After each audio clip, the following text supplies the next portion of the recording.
Man, am I up to date on the event or anything? Let me take a look here. Did I do my... I did my daily stuff right earlier this morning. PvP? We'll run some of the PvP first. Subway Surfer God, how you doing? Hi. I don't know if I set up my YouTube stream properly. I don't think I did. I think it broke. It's whatever, honestly. It's whatever. The thumbnail didn't go. I'll have to fix it later.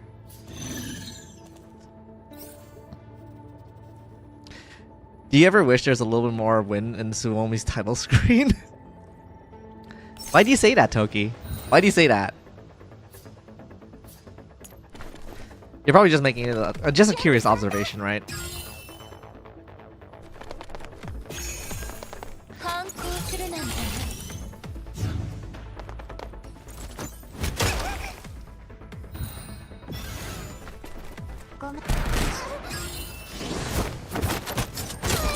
I'm a man with dreams? You can only dream, honestly. Very cultured indeed.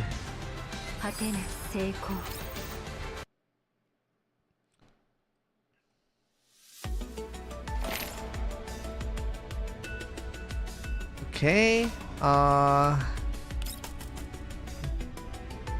that's one. That's an easy one.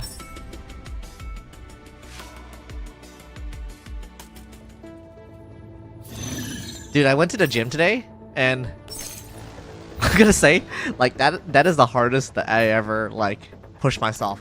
I'm freaking dead. Next time you see me, like, in off-kai or something, like, I'm gonna be swole. I swear. I hope.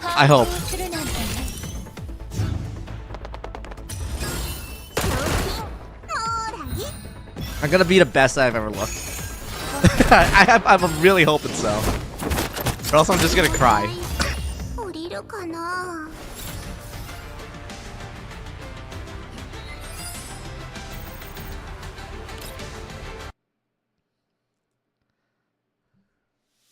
Alright. We got one more. It's Kralik. I just need to rank up. I need to rank up. Actually, there's that new one. That's a Battlefields I haven't tried yet.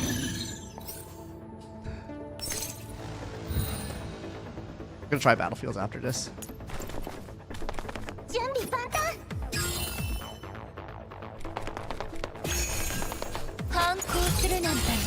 Actually, I have no idea what Battlefields is. No, you know what? I'll do the events. I'll do the event first. I started playing this for the event. We're playing the event.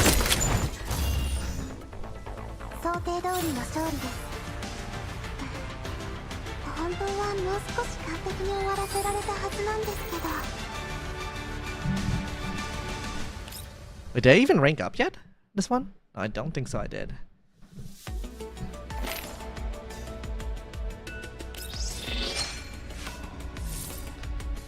Yeah, it was this one. Military Simulation. New season breakout. Participate in military simulation consumes a simulation pass. The number of simulation passes will be automatically stored over time. In military simulation, the system will automatically rank a match bounty hunter with the opponents with similar scores and ranks.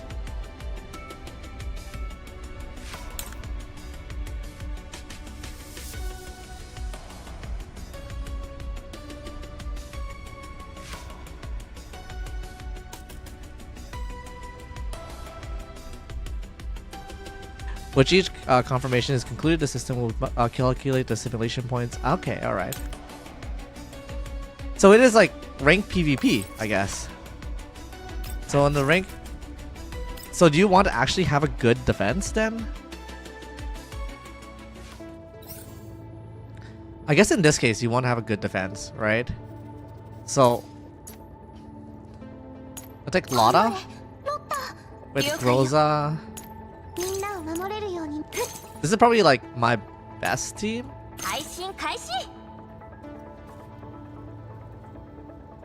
And I want to be as close as I can because my team is pretty close up.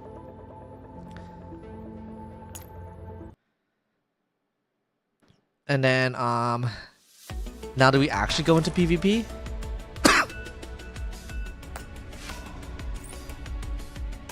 I have 5 matches. We'll do one. Match found. Oh, I'm so cooked. Whoever Shirley is so strong. I'm actually cooked. I don't think I can win. I can't win this. I need to be as close as I can for this.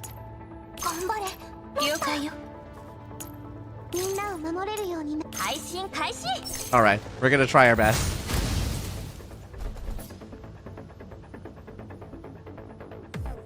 Oh.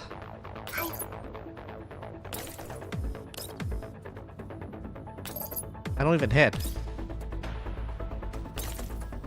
We'll go over here, and I'm gonna shield Sabrina. Believe in yourself, dude. I'm so cooked here.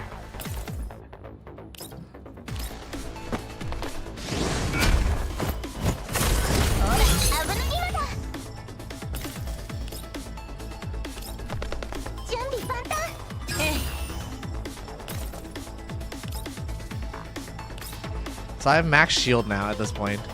Except for Groza. Yeah, no, I don't need to. I can hold there.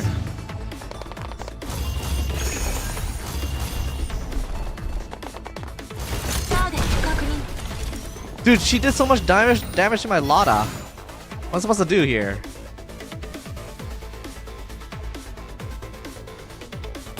Okay, I can hit them like real hard with this.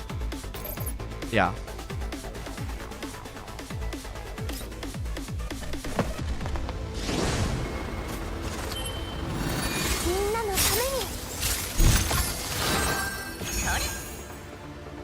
Sabrina can...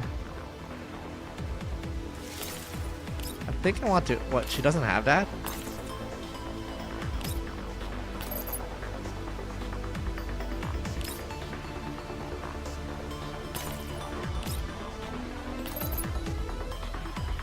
She hits 2 there. Like, I might be doing a decent amount of damage now, but I'm gonna get cooked soon.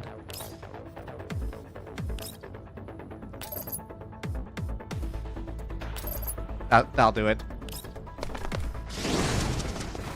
Hello, Mr. Notepad. What the fuck? How you doing, Light? Okay, so I kill Pachpa. That's okay. Dude, I'm desperate. I'm just gonna try to hit everything I can. Groza doesn't die. I can shield my entire team by doing this. I'm gonna snooze this. I'm gonna snooze it. No ads. No ads.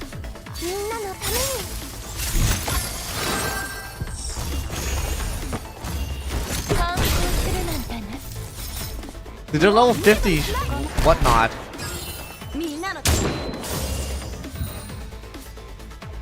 Damn, dude, I thought I got like a bit of the upper hand. If I defend her, she's not gonna survive much longer, so... I can't kill the Suomi. I mean, I guess I can't. I could try to do damage.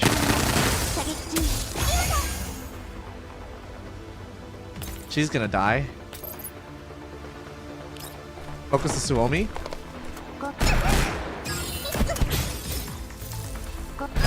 Oh, she's dead.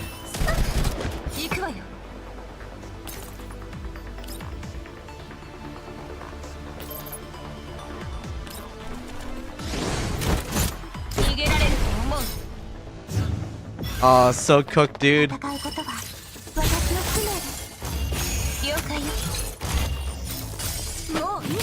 Alright, they're all together now. But Groza doesn't have her bomb. Suomi's not in cover, so I can hit Suomi.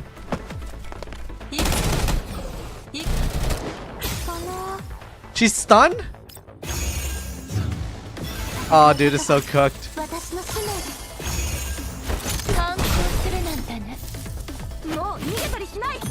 I can't win this. Dude, she's still stunned. I had to defend.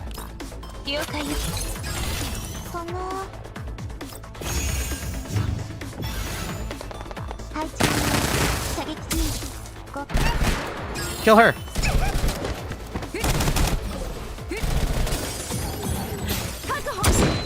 Holy shit.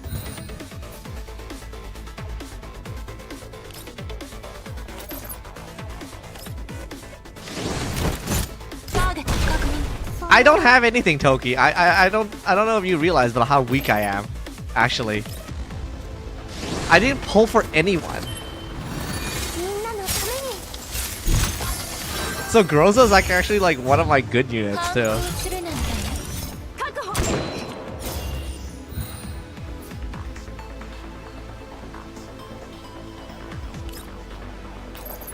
Okay, so I'm able to kill one. And Suomi can I shield her by herself? I can't shield herself.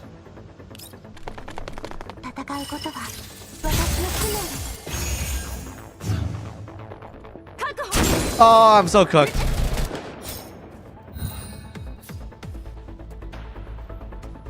Can I even get behind? No, I'm gonna shield. Dude, he's 10 levels ahead of me. I can't win this.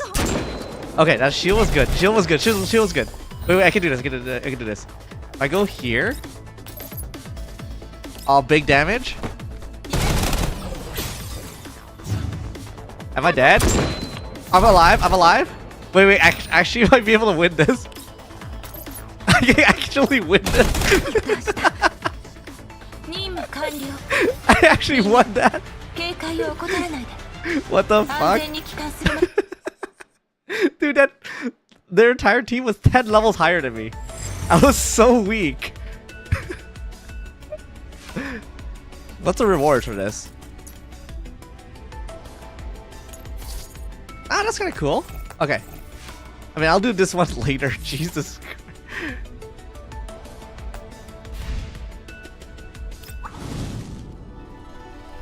Bizarre? Alright, we'll do the story first.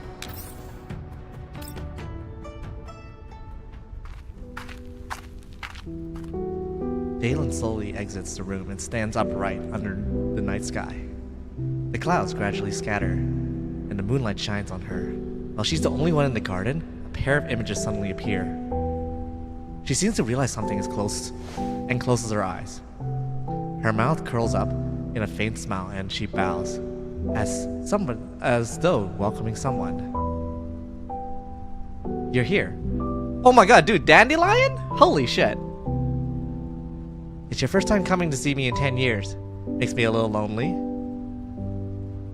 There's nothing in front of Dandelion, but a familiar form in her eyes is standing before her, clear as day. We haven't seen each other in so long, but you aren't even discussing anything related to me. How cruel. It might seem for an instant for you, but it's been a long time for me. And for that person, it's an endless torment. That's terrible, don't you think? Isn't it too cruel for that person? How could you possibly refuse you? I was just gripping. Surely you would permit to indulge me in yourself a little, won't you? I knew it. Selfish is unavoidable, even for someone like you. Dandelion looks at the girl before her, who is not designing this, and shakes her head as though in self-mockery. Everything has changed, possibly for the better, but possibly for the worse. Everything that happened 10 years ago feels like a lovely dream compared to now. Sometimes I wonder if I even woke up yet. Wait, who is Dandelion? Wait, let me double check here. Because I'm pretty sure like she was another character before.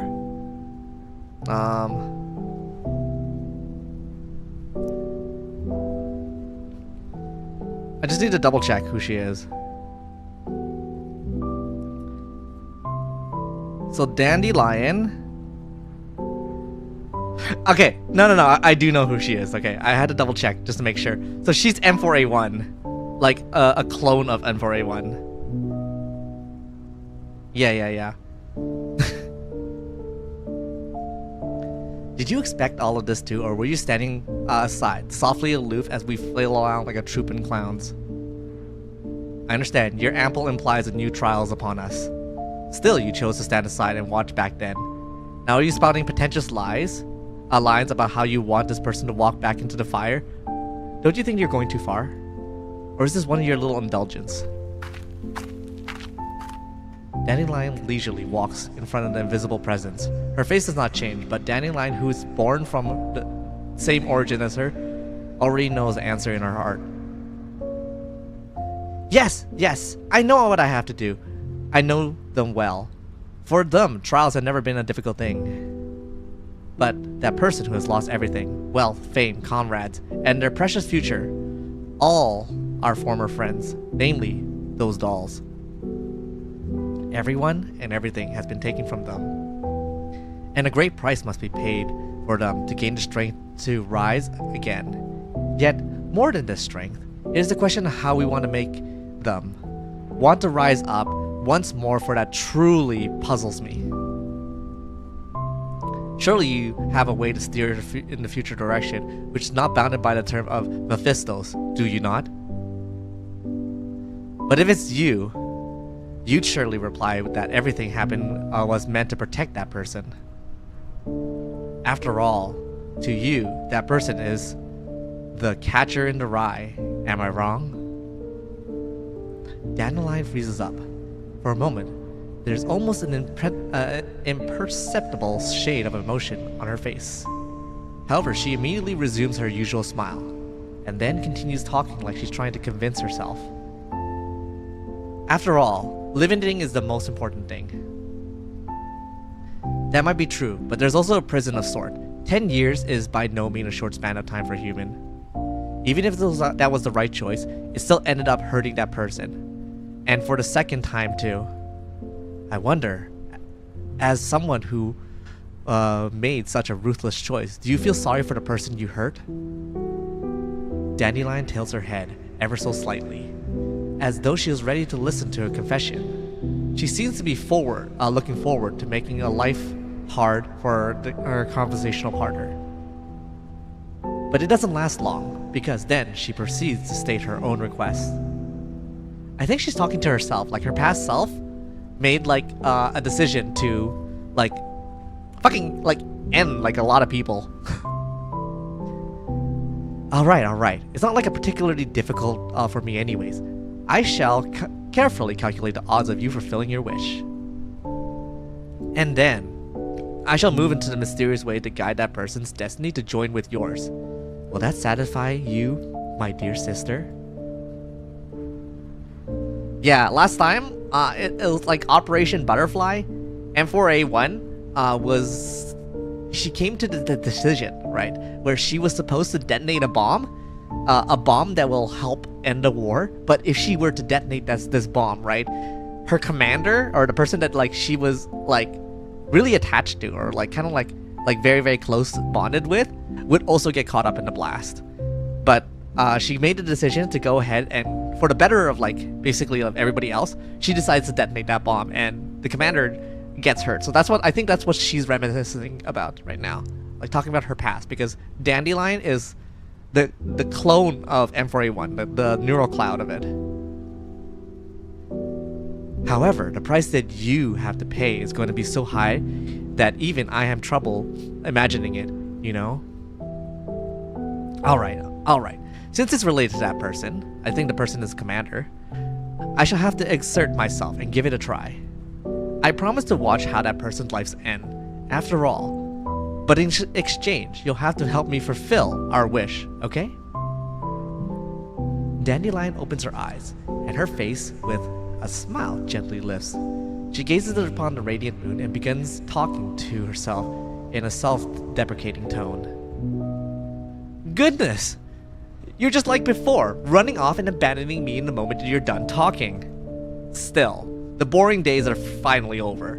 An age of fire and blood is upon us once more, and I wonder what kind of destiny awaits them in such a world. Yes, it'll be a while until that day comes. Until then, I'll probably start doing some things of the things I promised her. Dandelion slowly raises her hand, and then she claps rapidly. Almost immediately, a girl with black hair like hers appears behind her. Lady Dandelion, you called. Helly. Wait, Helly? As in Helena? Wait, Helena? She's like the Griffin second in command of from Kruger.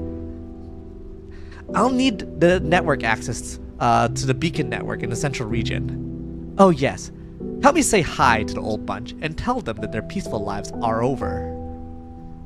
Would you like me to sugarcoat that message? Just give it to them straight. They'll understand my meaning with joys in their heart. Yes, I will take care of it at once. The girl called Helly leaves without a sound, leaving Dandelion alone in the garden. When will the day of reunion come? It's such an exciting thought. Okay, holy crap. Wait, that's actually... To people who don't know the first game, that means nothing. But people who played the game before, like the first one, that is crazy, actually. I think it's pretty significant.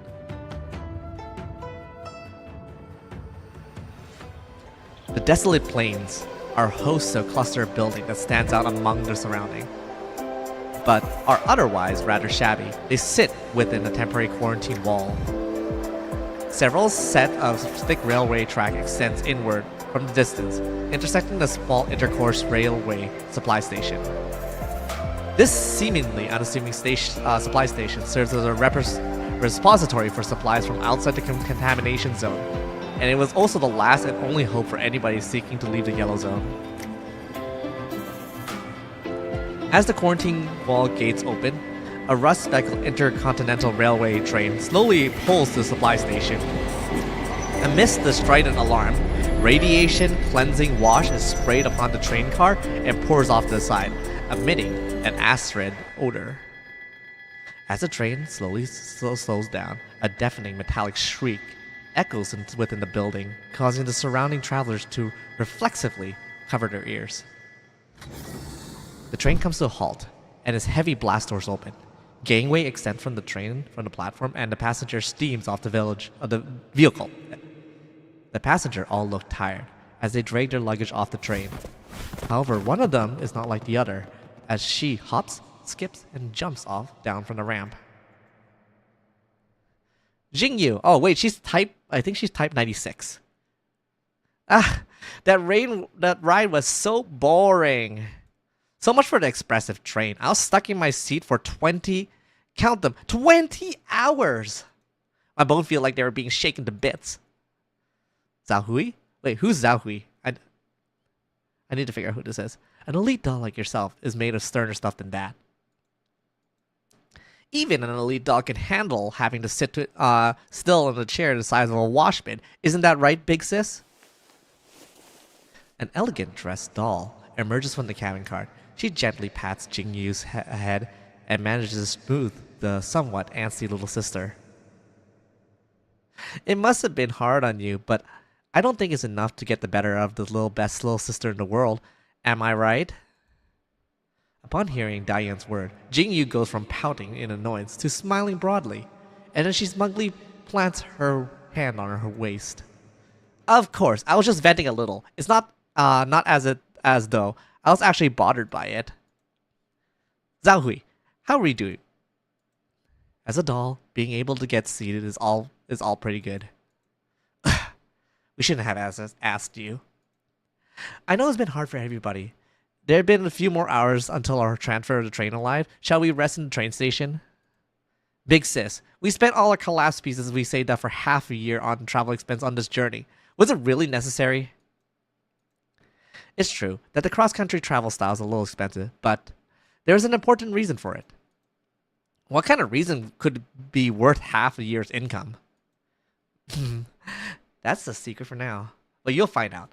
I'm sure you'll be surprised. A surprise. I hope it doesn't turn to be a shock instead. I'm sure Diane has a reason for what she did. Shouldn't you have absolute faith in her, little sister? That's true.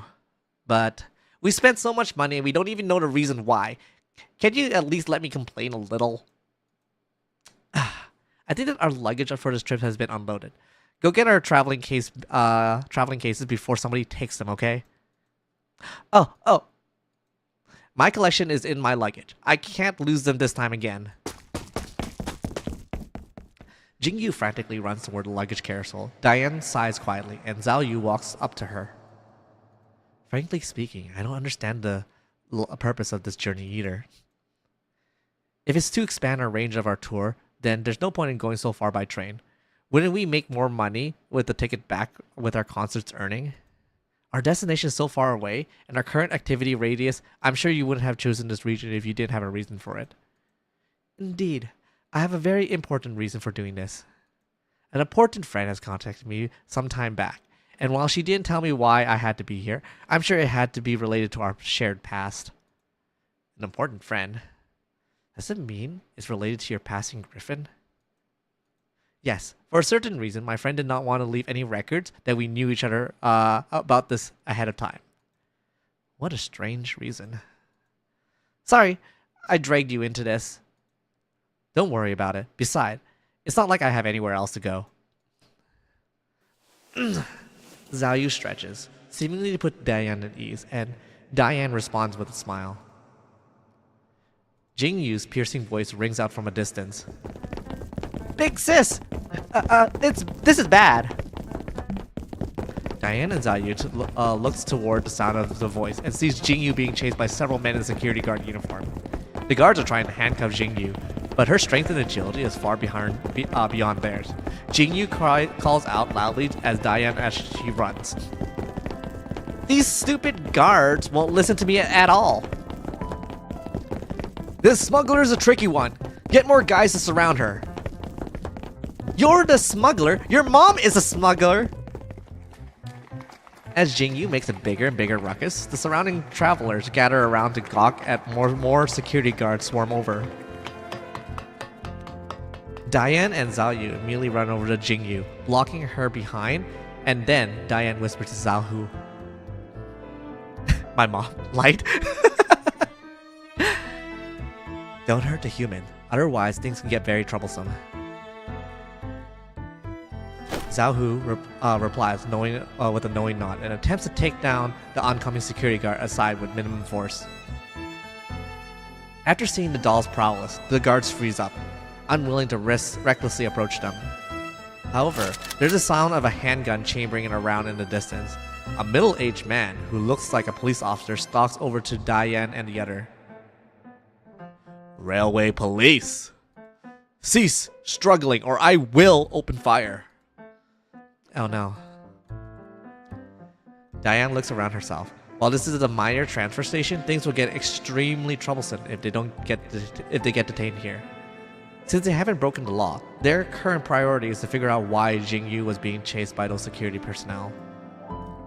Officer, we're just ordinary travelers. Why are you trying to arrest my sister? The railway police looks at Diane up and down. He shows no signs of lowering his guard. Are you a doll? Dolls of your grade are a rarity around here. Where is your owner? Get him out here. I want to speak to him. Officer, we own ourselves and we have proper credentials. Here's our electronic ID. Still suspicious, the officer scans Diane and the other ID. His system indicates that they are indeed self-owned and authorized to travel freely. Damn! So you are really self-owned dolls. That's something you don't see every day. The railway police finds it hard to believe in his eyes, and then he looks back at the question. The security guards who were chasing Jing Yu. What's with these dolls?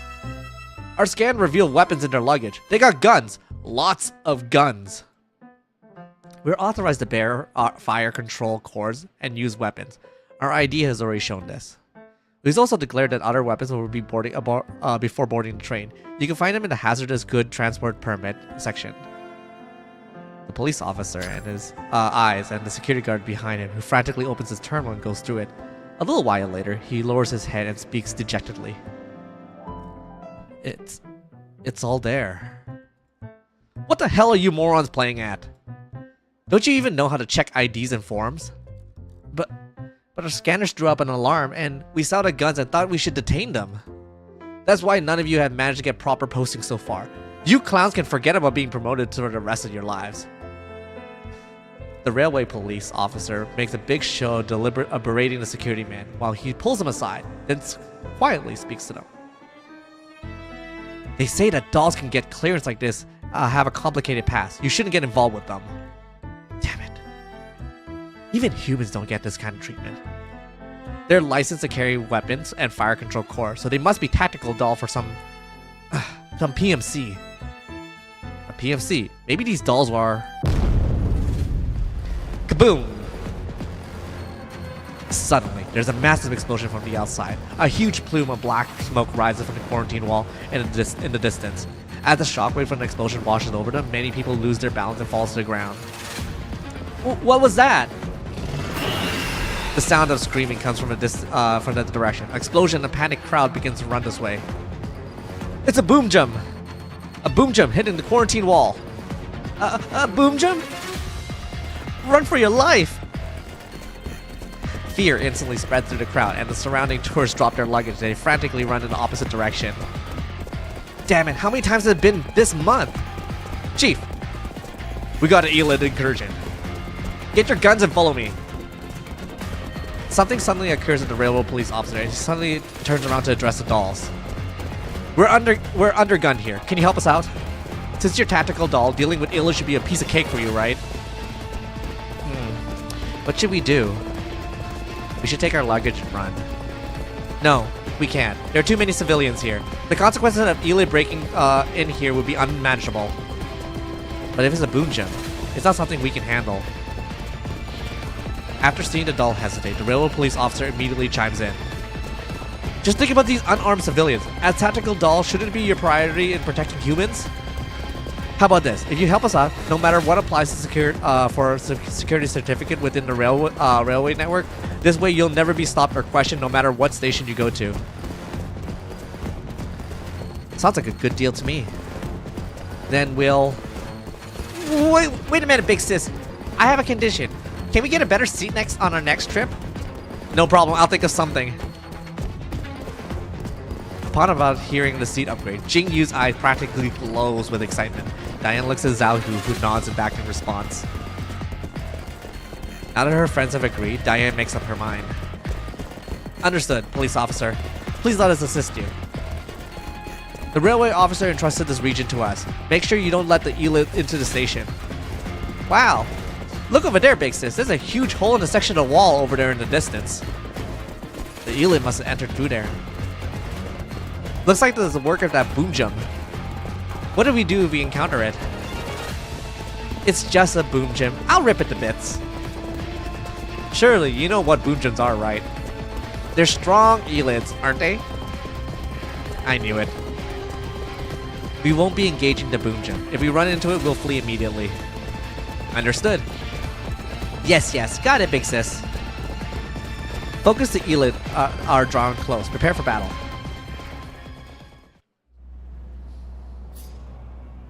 I'll just auto this.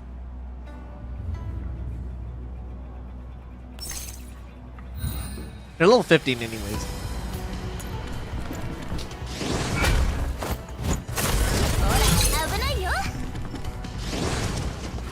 I kind of like Dylan design.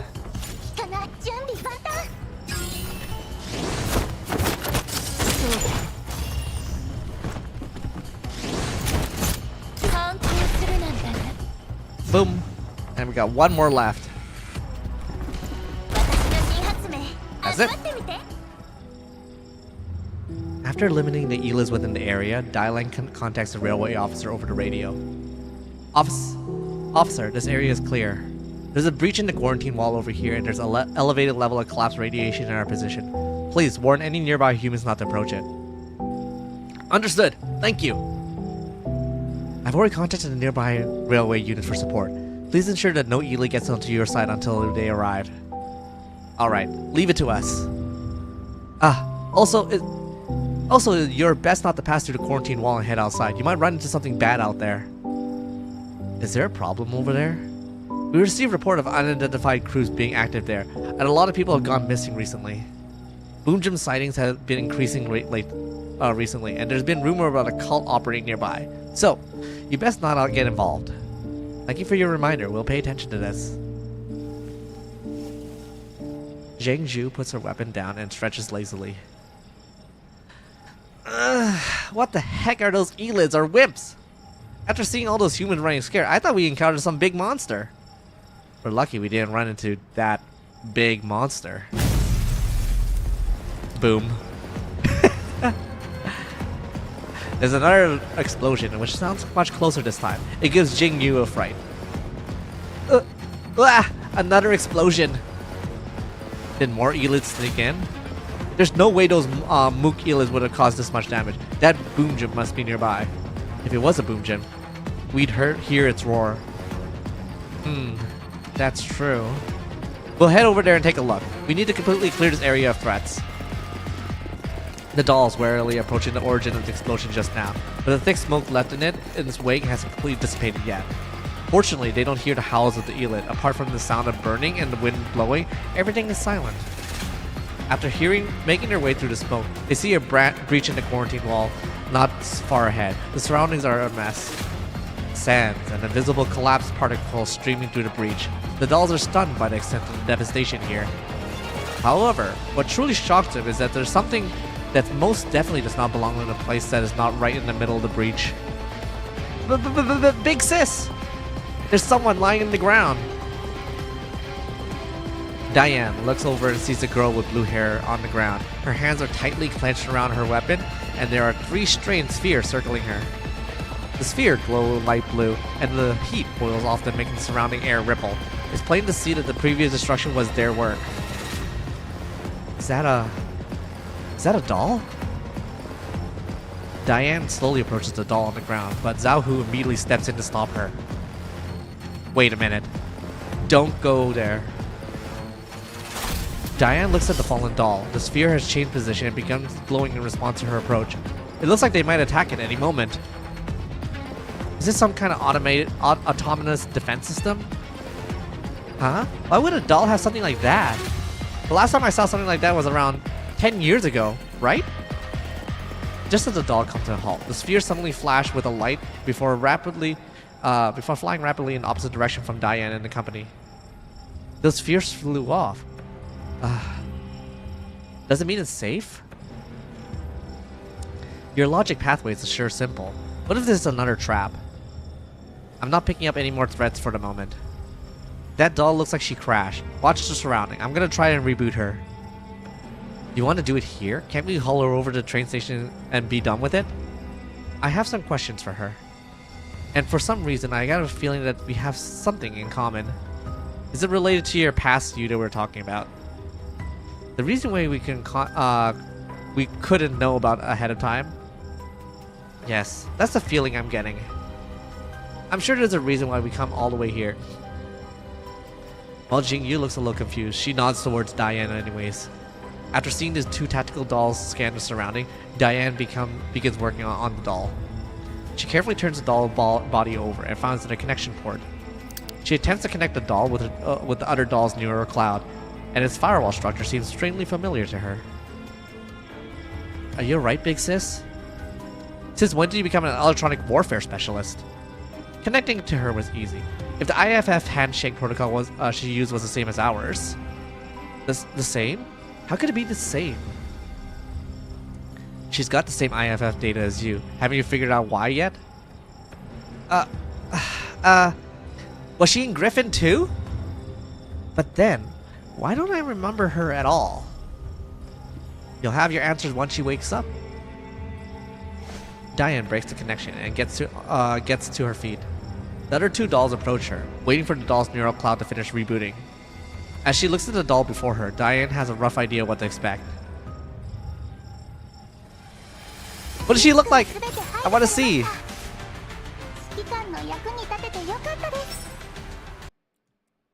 They're teasing.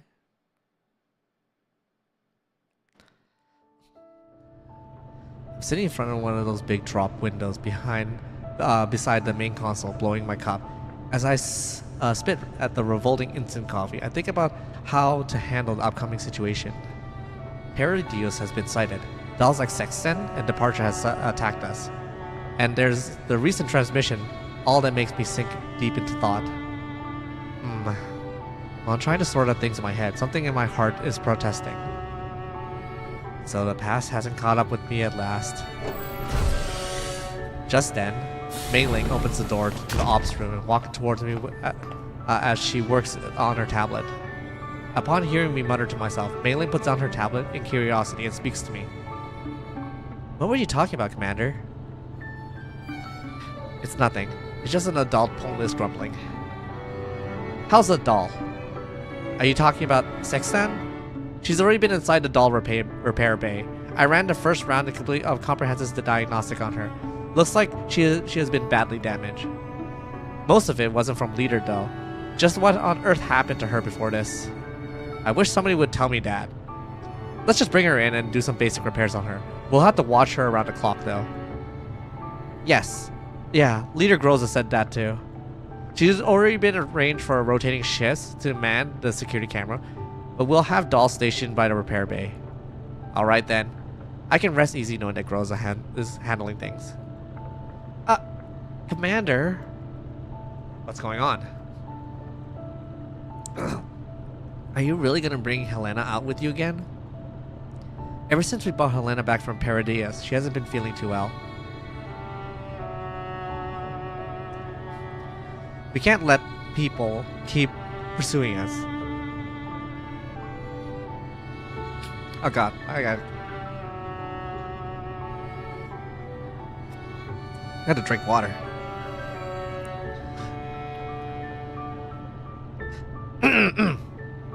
We can't let people keep pursuing us. It's not like us to keep Helena safe. We'll need to gather more information and then launch an adequate counterattack. I know that, but I'm just worried. Don't worry, Malin. Everything will get better. Really? For some reason, the look in your eyes seemed different than before. Different? In the past, you always seemed like a kind smile on your face, but ever since you got involved with Paradias, your eyes have been starting to look kind of scary.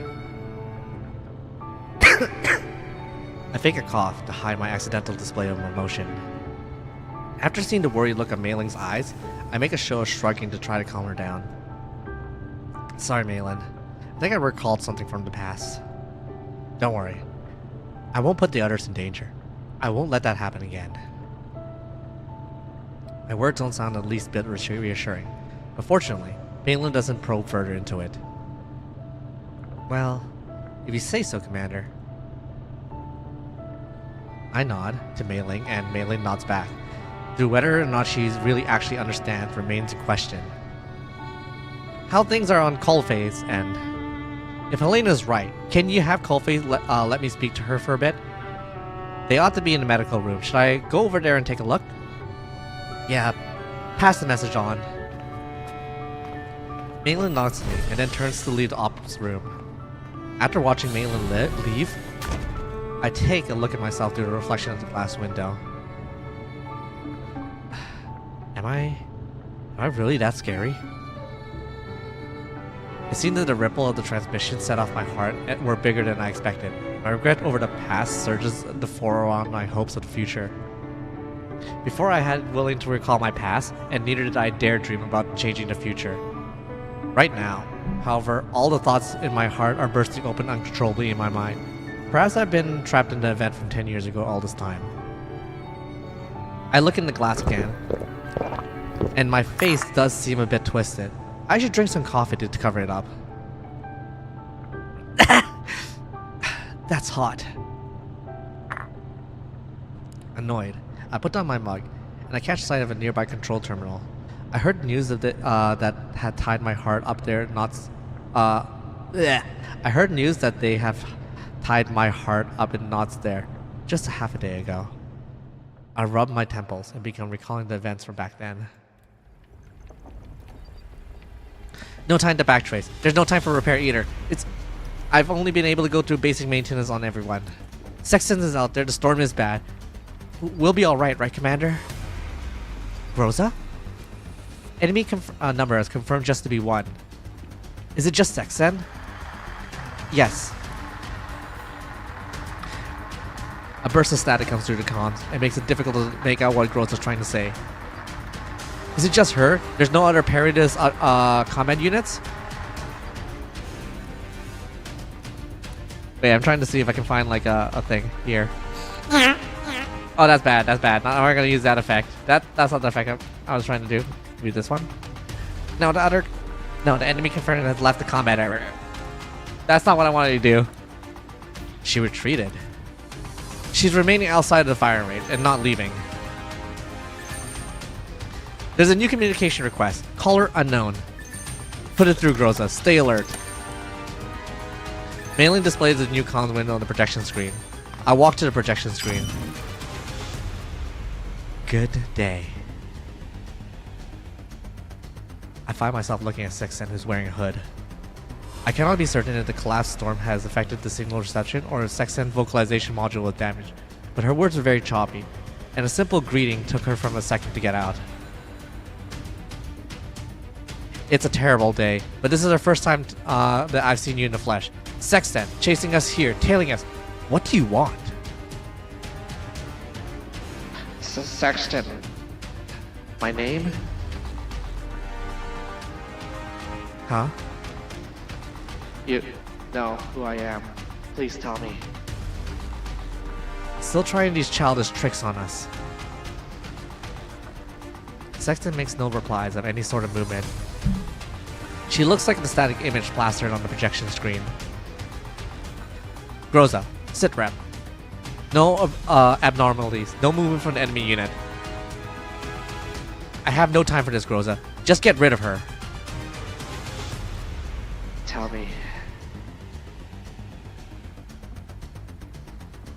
Sexton takes off her hood and revealing her exposed circuitry, protruding eyeballs, and metallic hardware. Neural authorization unlocked.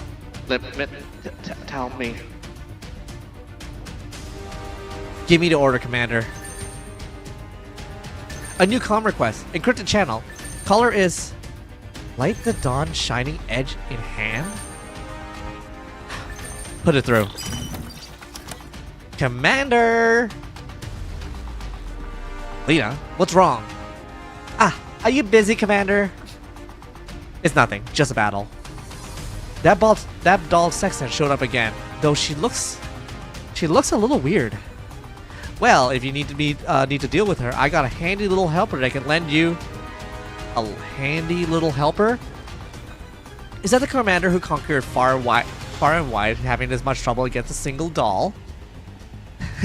Looks like the good stuff Persia was talking about isn't doing so much after all. That voice, could it be? That's right, it's Miss Dandelion. She said she had urgent business with you, so I activated the emergency communication system. Is it not a good time to talk, Commander? Normally, it would that would be the case, but it would be a different manner if she would lend us a hand. Lena picks up the meeting and opens a link window. Dandelion's image instantly projects into the comm terminal. Dandelion is still the same as she was 10 years ago, still acting all smug at a critical moment. Still, she's come to knock at my door. There has to be meaning that it's got to be something that she needs to get me for her. It will be more efficient to take her care of this emergency until then.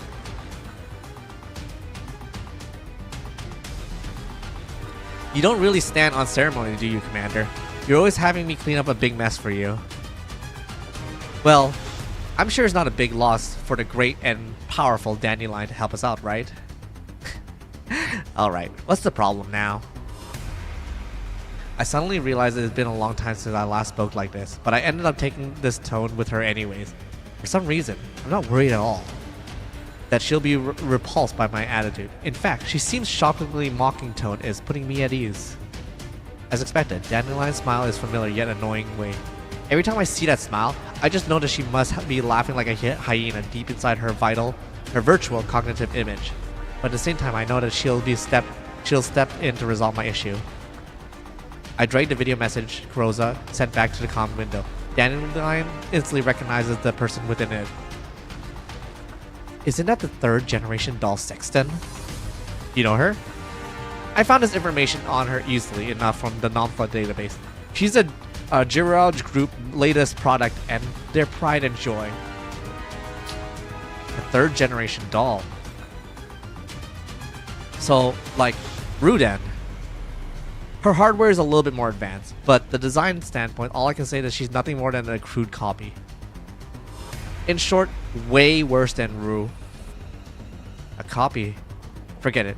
That's not important. Though she looks pretty messed up, her fighting power is pose a major threat for us. What should we do? The best way to deal with a fake is the real thing, of course. If I'm not wrong, you require a remodeling pattern technology already. Have you used it yet? Mailing? I've outfitted Leader Groza and the other with remodeling pattern, but for some reason, the maximum burst output is stuck at 68%. If I could enter the Elmo system, I may be able to solve the problem with the remodeling pattern's limited output. And then your squad's combat power will rise like whoosh! And then you'll be able to one-shot Sexton before dragging her frame back. I'm sure your third generation doll's neural cloud contains a lot of info on the Gerard's group. If you let me take care of it, I could crack it just like that. Sounds good to me. Groza, keep a safe distance from the Sexton. Dandelion can boost the maximum output of your remodeling pattern. Once that's done, take her out and recover her frame. Dandelion? Can we trust her? She's an old friend. In any case, we'll upgrade it at ASAP. Once I give it the word, launch the attack. Understood. We'll keep our distance and stand by for further instructions. Groza's team begins falling back, and I signal to Dandelion to work as fast as she can. Miss Mailing, are you Elmo's adjacent? Will you allow me to enter the Elmo system? Well... You can enter without asking her, you know?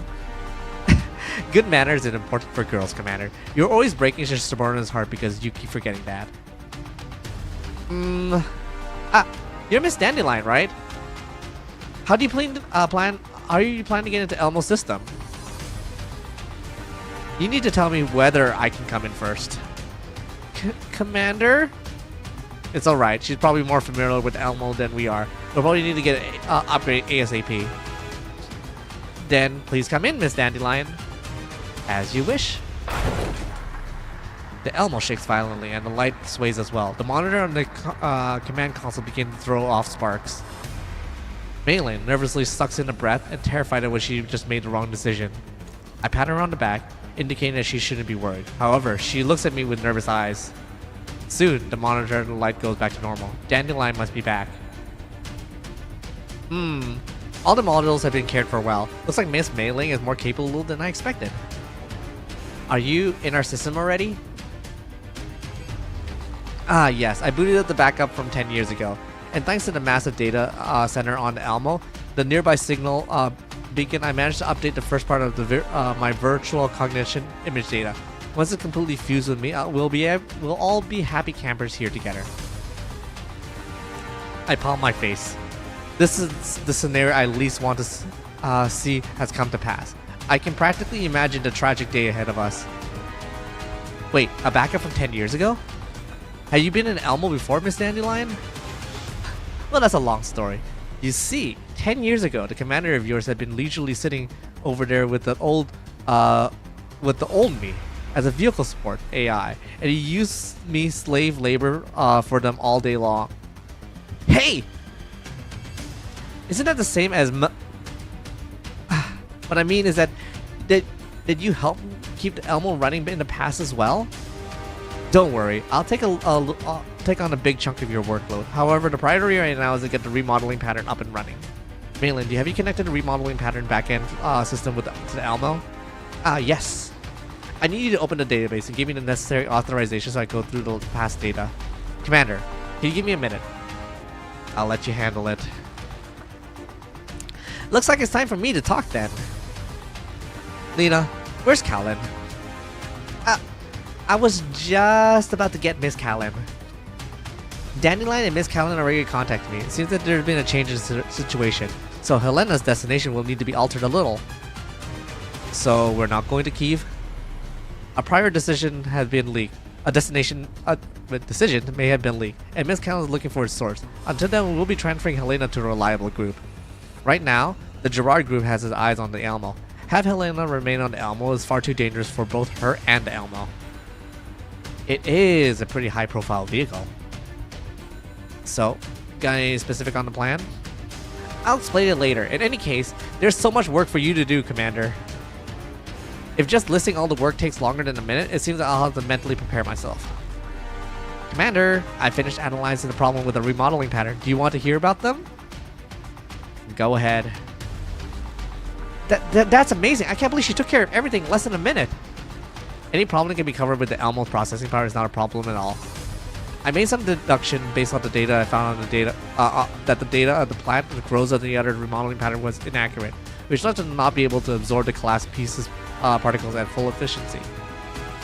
Fully resolving the issue will require a small sample calibration data, but that kind of thing can't wait until later. Right now, I performed some simple simulation calibration that should bring the remodeling pattern output from 68% up to 85%.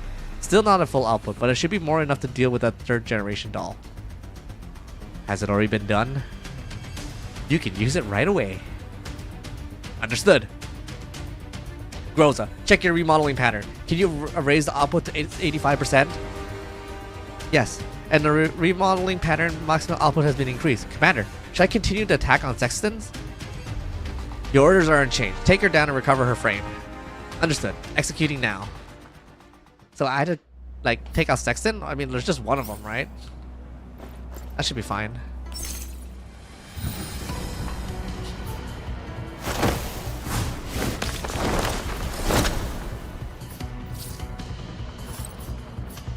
Should be like level 15 anyways.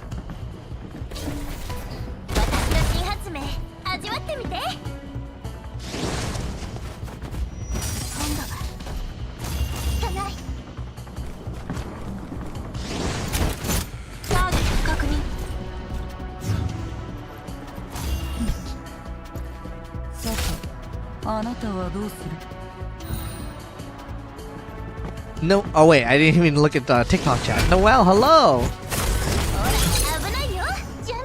Wait, I'm gonna bring TikTok chat over here. I can't read it over there. Commander, we recovered Sexton frame. Estimated 20 minutes until we get back to the Elmo. Thank you. You done well. Take care on the way back. Understood, we're heading out. Well, that's Leader Groza for you. She's one-shotted that doll the moment that she got an upgrade. I didn't expect somebody who chased a new trend to be, as much as you would bring along an old subordinate, Commander. I'm not a trend chaser. Really now. But then, why haven't I seen a familiar face? Shouldn't you be the one who's best known for the reason for that? The best that understands what happened back then, Dandelion? Of course I understand. Is there anybody who understands you better than me, Commander? I simply thought your reaction when I phrased it would be very amusing. Naturally, I understand you're bounded by the limitation of the Mephistos agreement because of some people are so terrified of you, and the thought of you not being separated from these cute little dolls of yours keeps them up at night. And here I thought that you wasted away to the point where you've gone and used those days drifting off in the wind. Didn't have to say that. What's this, Commander? Are you mad? Frustrated? Wraith even.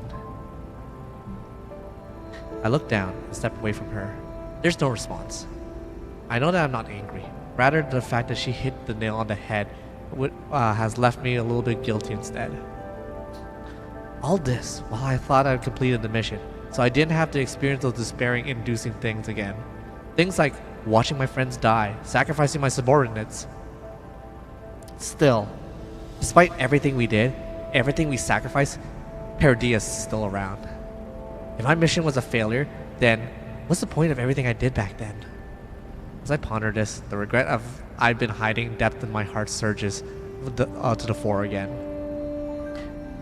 It's not like I understand how you feel. Maybe a new beginning might not be bad for you after all. Perhaps these subordinate of yours could come back and work for you again. A new beginning. What kind of beginning? Perhaps we could start with a teeny tiny accident. I don't have time for your riddles. Ah, you wounded me. I guess little 9 have to explain then. Lena? It's like this. Callie had an idea where she wanted to meet up with the 404 after this. You mean 45 and the other? No, Leva! That is to say, 45 is on a mission with Miss Callan right now. Kalukakai is leading the 404 now. Ah, Kalukakai! I know, she's 416. She finally became 404's leader like she always wanted. Haha, yes! Kalukakai and her team are on a mission with Callan, and hope that you can send a squad over to pick them back up in case something dangerous happen. That way, you'll be making contact with them through a request posted by Namfa. Doing that shouldn't cause you many problems. Got it. Give me the coordinates and time. I'll prepare for it. Well, if it's not too urgent, their mission is still in the preparation phase. They'll let you know when you need support. Also, there's something else that's a little bit more important. Like I said earlier, Helena needs to get to Lviv. Lviv? That's right. The non-military force administration has a force under its complete control there, including hospital with comprehensive care units. However, Miss Callan also wants to bring her with the vital intercontinental railway. Sending her via the Elmo would attract too much attention. Considering our past experience, it's not like the intercontinental railway is much safer. Last time is because of a problem that, with our pickup destination. We'll make sure it doesn't happen again. But you didn't actually have to encounter any difficulties along your way via train, right, Commander? Oh, that's true. While the intercontinental railway and the cities it passes might not be 100% safe, it's at least the enemy won't be able to attack them so openly. In comparison, moving through the contamination zone is riskier. I suppose that's true. The thing is that I can ensure Helena's safety on the Elmo. I'm not confident in bringing her out there without adequate support. Aw, you don't have to worry about that. There are tons of dolls everywhere who are willing to help you out. Who knows, you might accidentally encountering lots of friends on the road to Lviv. Encounters, you say? I mean, a random encounter technically isn't a violation of the agreement, right? Of course, you can get Helena's to safety. It's not like there's any way to deal with Mephisto. Am I correct in understanding that this is a condition for the deal? Deal is such an ugly word.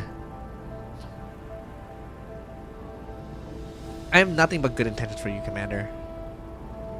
The more you say that, the more I'm thinking that there's some kind of pit trap waiting for me to fall into. Of course, the right decision is still in your hand. If you're satisfied with your lifestyle of running away, then you're free to then you are of course free to reject my request. As long as you're really alright with that. I frowned in a flash and then finished the last of coffee. For some reason, that memory fills me with displeasure. Although I've become used to Dandelion's attitude 10 years ago, I'm still particularly irked by how she's acting around this time around. I glance at my watch. Just as somebody ought to be coming over, there's a ding from the lift. Commander! Mei Ling told me that you want to see Helena, so I brought her here. Where's Mei Ling? A dinner gate called her away. Apparently she needs to fix something? More of Dandelion's trick. Never mind. I won't bother further for now.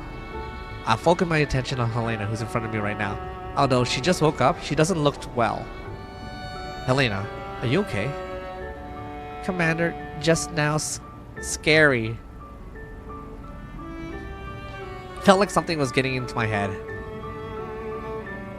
As Helena's eyes fill up with tears, my hand moves on its own to pat her head. My heart is aching for some reason. Kulfe, is there something wrong with Helena's body? Apart from the bruises where Kralik hit her, her vital signs have improved considerably. Still, Helena was acting a little strangely back then. There might have been something odd that the Elmo's equipment can detect. Is that so? I think for a little bit, and then I make my mind. Helena. I wipe away Helena's tear and speak to her through the kindness of a voice I can manage. Don't be scared, Helena. I'll take you to a safe place this time. It'll be a place you'll never feel scared like that again. A safe place? Yep, safer than the Elmo even. Not true. Elmo is the safest. You don't believe me?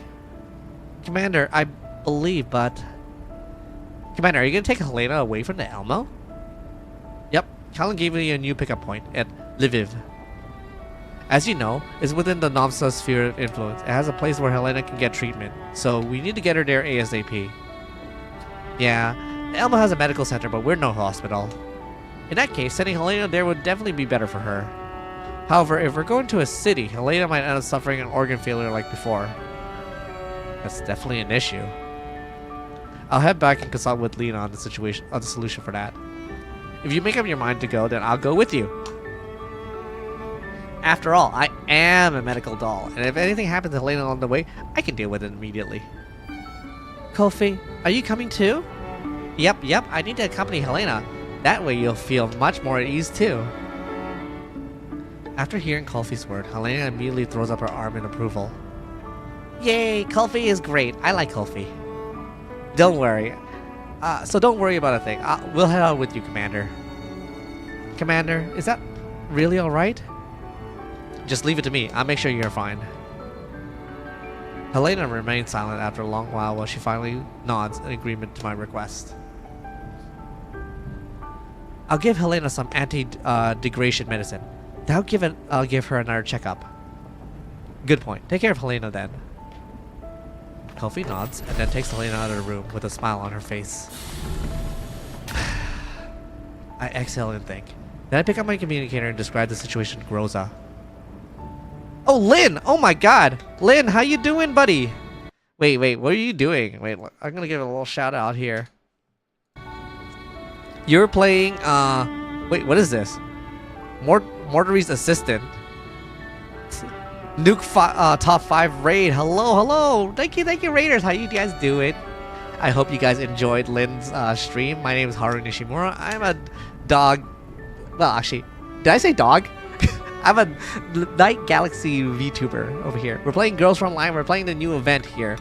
I hope you guys are, chilling out. Hello, dog. You're a dog, Dad, dude. That's crazy. I don't know about that. I've never barked in my life. Insane. What kind of dog? Do I look like a dog? Would a dog do this? You won't catch these paws. But thank you for the raid, fam. I hope you're doing well, and I hope that your day has been good. So if you need to go, you need to take some rest. Go ahead and take the rest you need. But Mr. Streamer said that I'm a dog. I did not say such thing. No dog. No. Thank you. Okay. Anyway, we're gonna go ahead and continue the story over here. There's a lot of talking and yapping and chatting here. My opinion is the same as before. Helena was exposed to the Naitos. We can't assure her safety with our present firepower. If she continues to stay on the vehicle, since Miss Collin made the arrangement to receive Helena, we should send her to her destination and complete the assignment ASAP. Finish it ASAP, huh? I rub my temples, knowing that Groza's trying to say without her having to actually put it into words. Maybe forgetting about the past would make things easier, but for some reason, I know I can't do that. Looks like a dog to me. Crazy! Like, I can't believe you would say that. Like, a dog? I've never seen it. I don't know, these allegations. Insane. Absolutely insane. Hello! HD Sky? Is that how to say your name? How you doing? I'm not a dog. Commander, we have very few dolls on hand. Carrying out the 2 missions at once would be too much for us. We won't be able to support Squad 404. We have to cover both you and Helena as well. Meeting up with Squad 404 would be an excellent opportunity for us. They're very good fighters and would greatly improve our combat capabilities. Then Helena... My plan is that to Kofi and Helena and I will travel along the route. Lena will give us a while you stay behind and secure the Elmo. According to Lena, 404 situation isn't too urgent, so we'll back them up once we're finished escorting Helena. So, you won't need me to escort you, Commander. No, there's no need for that. We still have Sexton on the Elmo and we don't know what her deal is, so I can't be at ease if you're not on the Elmo.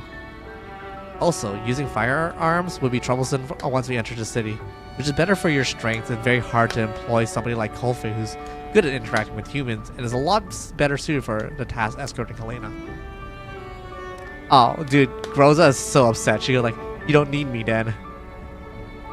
Dandelion is descripting Sexton's neural cloud, but it'll take some time to finish. We'll use this time to hurry over to the train station. ...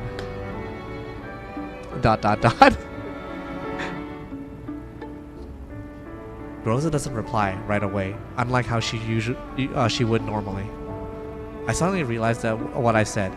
I said that now might not be made her unhappy. However, Rosa is not silent for too long. She speaks to me in her usual tone. Understood, Commander. Let me do the planning. Ah, dude, I fucking fucked up.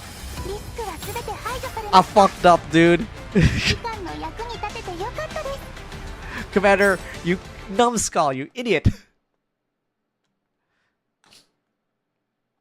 You fucked up. The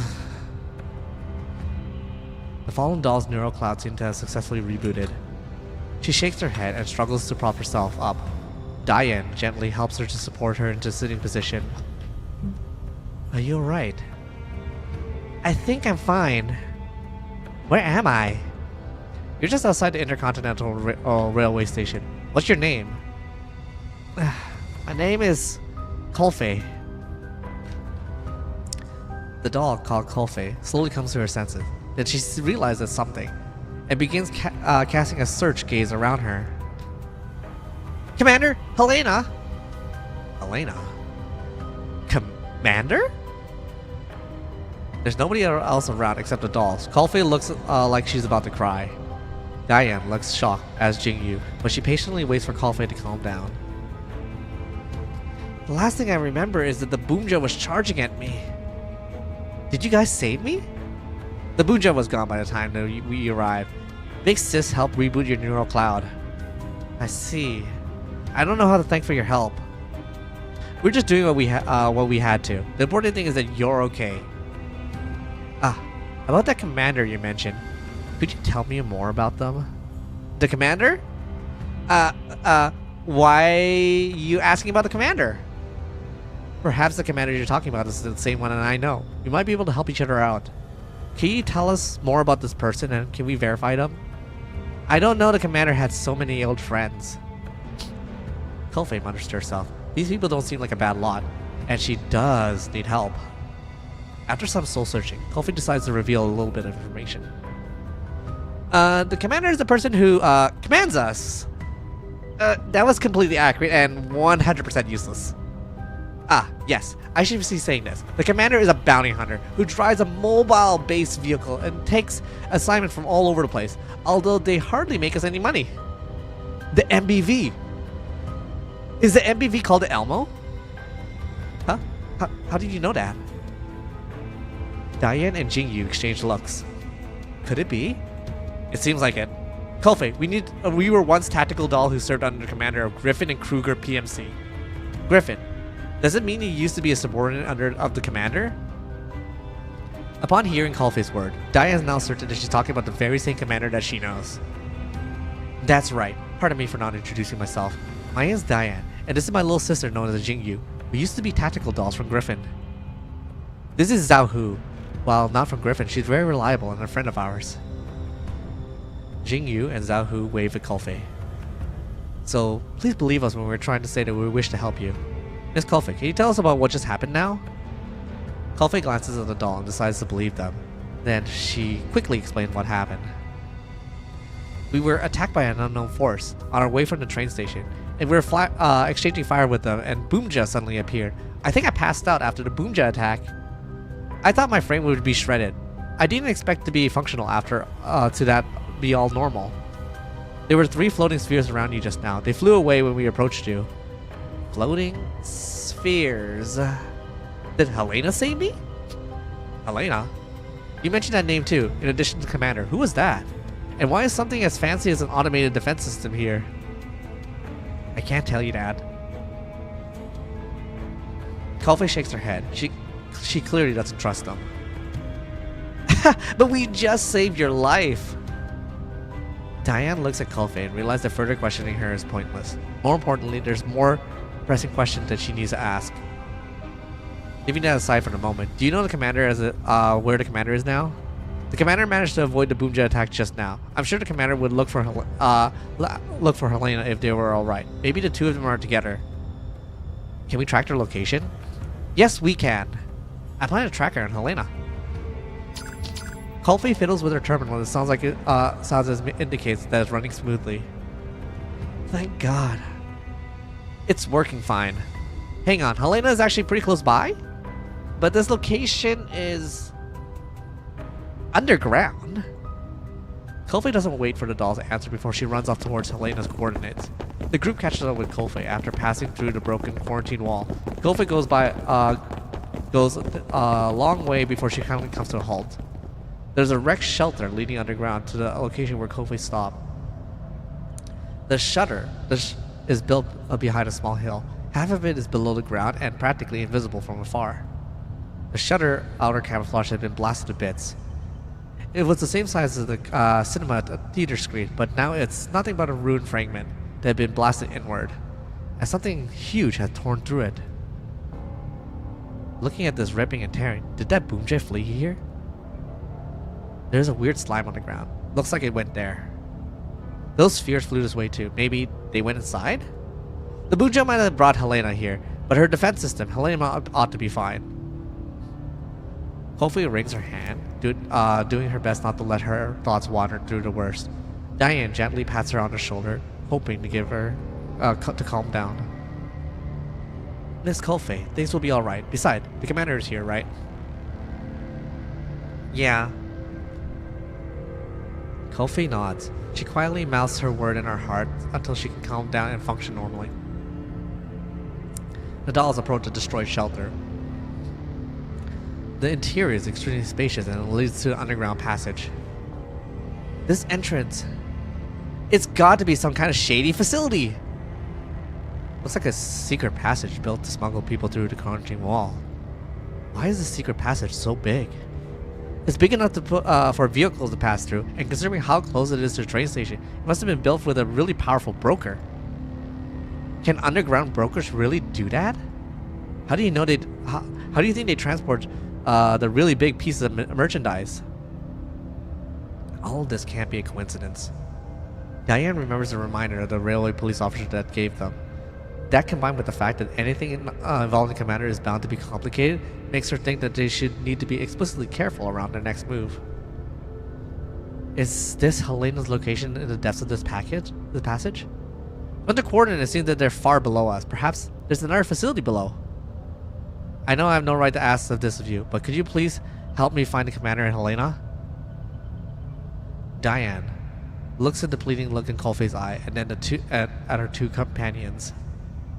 Looks like your instincts are accurate as ever, Diane. Of course, I'm overjoyed to see the commander again. Diane turns back and nods at Kolfei, replying in the affirmative. If we can help the commander, then we'll certainly be inclined to help you. Please guide us to them. Thank you. Kolfei gazes into the black depths of the passage and struggles to swallow the fear in her heart. Then she sends a coordinate to Diane and company before turning her flashlight and venturing forward.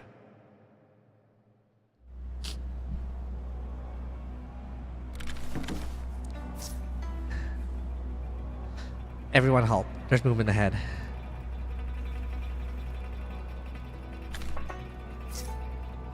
Are they a squad of PMC troopers?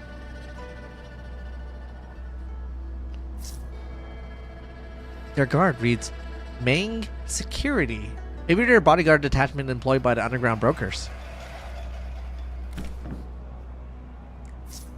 Should we open fire?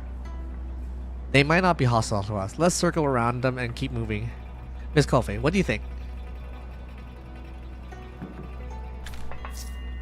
That's them. They're the one who shot at us just now. Oh, wait. HQ, we've been attacked by some kind of autonomous defense system. Casualties are 7 men. We couldn't stop them from advancing.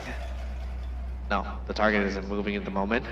Those Unites are praying or something. We can't step in. We're trying to get close enough for people to lock down the scene. Our losses in the battle were two. The targets. Are they talking about Helena?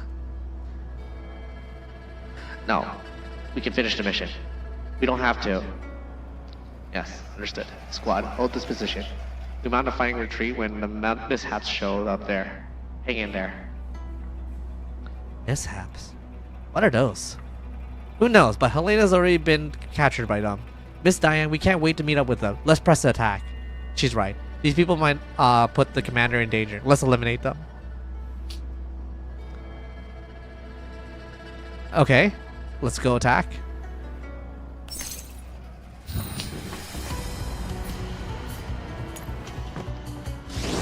And now I can take a break.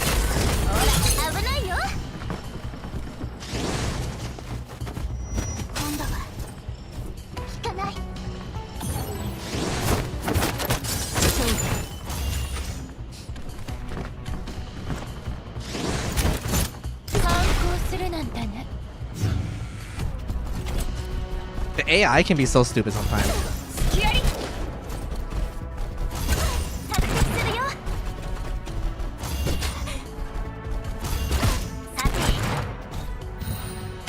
Kaboom, kaboom. That should be it.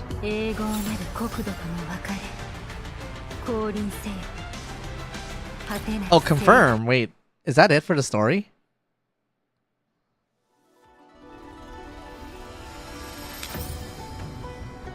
Complete the preceding stage.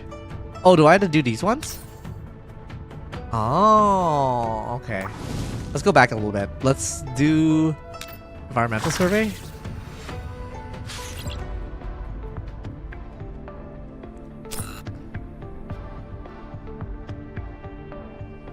Survey rewards.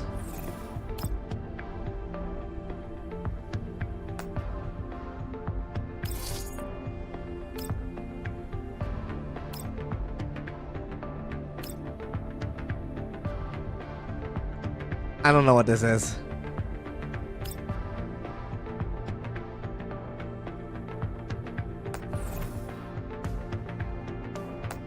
I'll do the surveys later. Let's go back here. How much energy I have? I've had a decent amount of energy.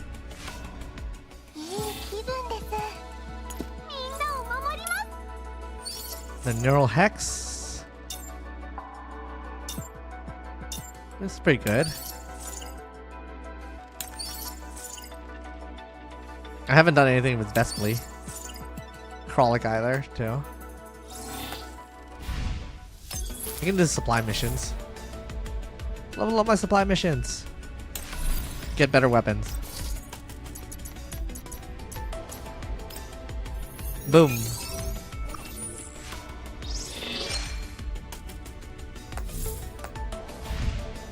Yeah, because I need like better weapons too.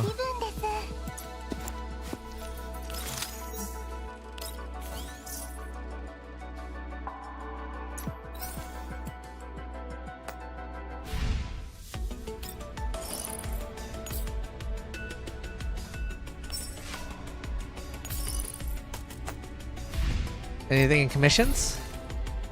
Enter dormitory. Dormitory. Vespli? Hashpa. I think I was gonna level up Lotte.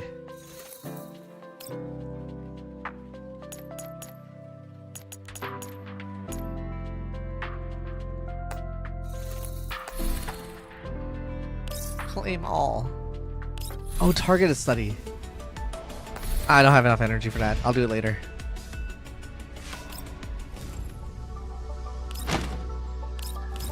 Damn it! I need a pull.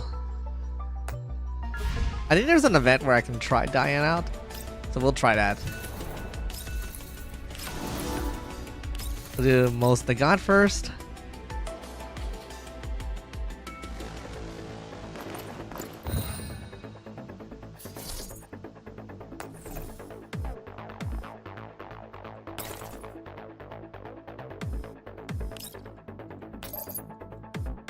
Boom.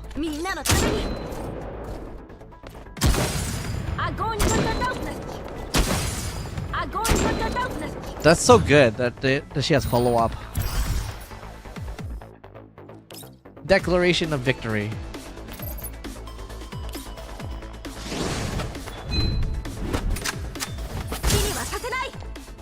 Wait, Ghost of God is actually so cool.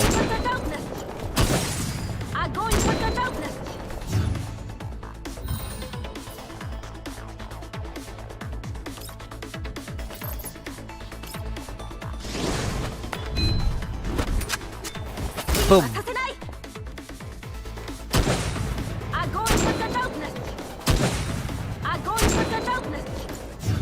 Anything that takes it out undercover.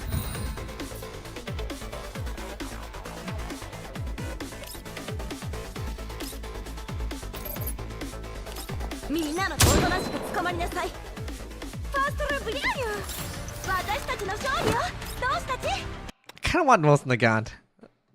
No, but like, she doesn't really fit my team.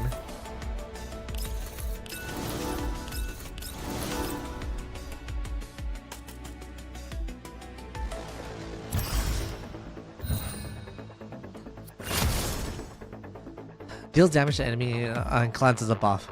Gain 3 stacks of tuning, granting 6 tiles of movement after attacking. Also gains 1 extra command, dealing sustainability damage to the number of tuning stacks before attacking. Deals massive damage to enemy. Each stack of tuning reduces by 1. Okay. So I assume I'm supposed to do this. Buff.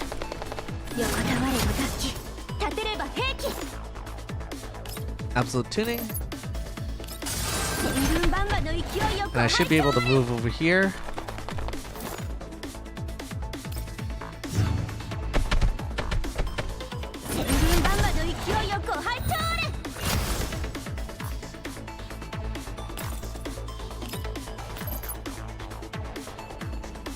Supposed to do massive damage. Where's the massive damage?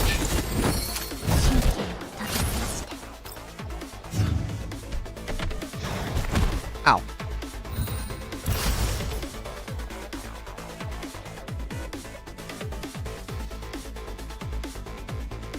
Oh, cleanses 1 buff. Looks identical to a dog. Insane. Okay, so I took out that buff, so he doesn't have that that buff that he had. So he has a buff too. He has also a buff.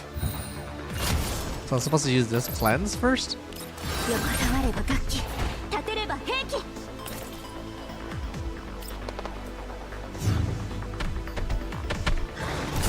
Ow. He still has a buff on him.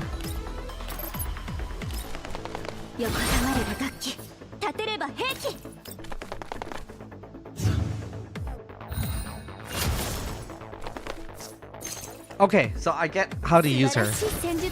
She could be useful for like specific things, but I like in most cases, not really.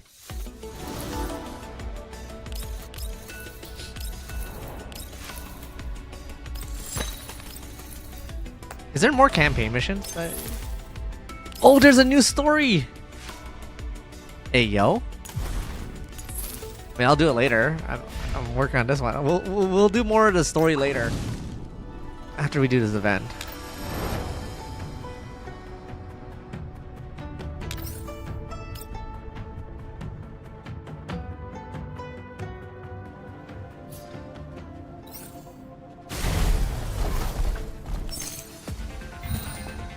They're pretty easy. I don't need to use any special units.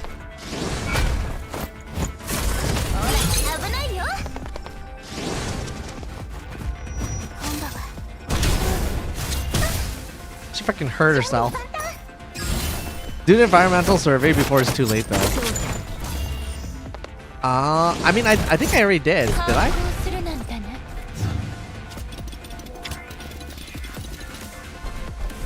Oh, you mean like the week? Yeah, I mean, I will. I'm doing that off stream. You guys don't want to see me do it here.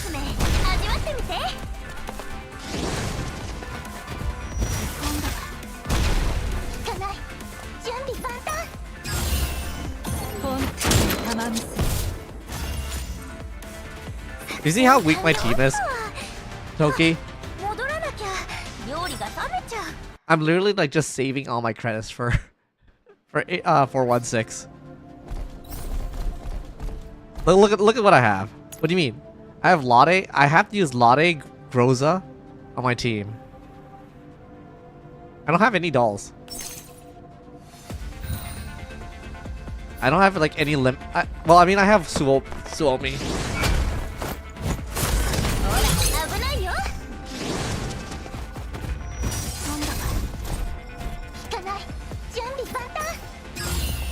Suomi is actually goated. She's basically a free get out of jail free card.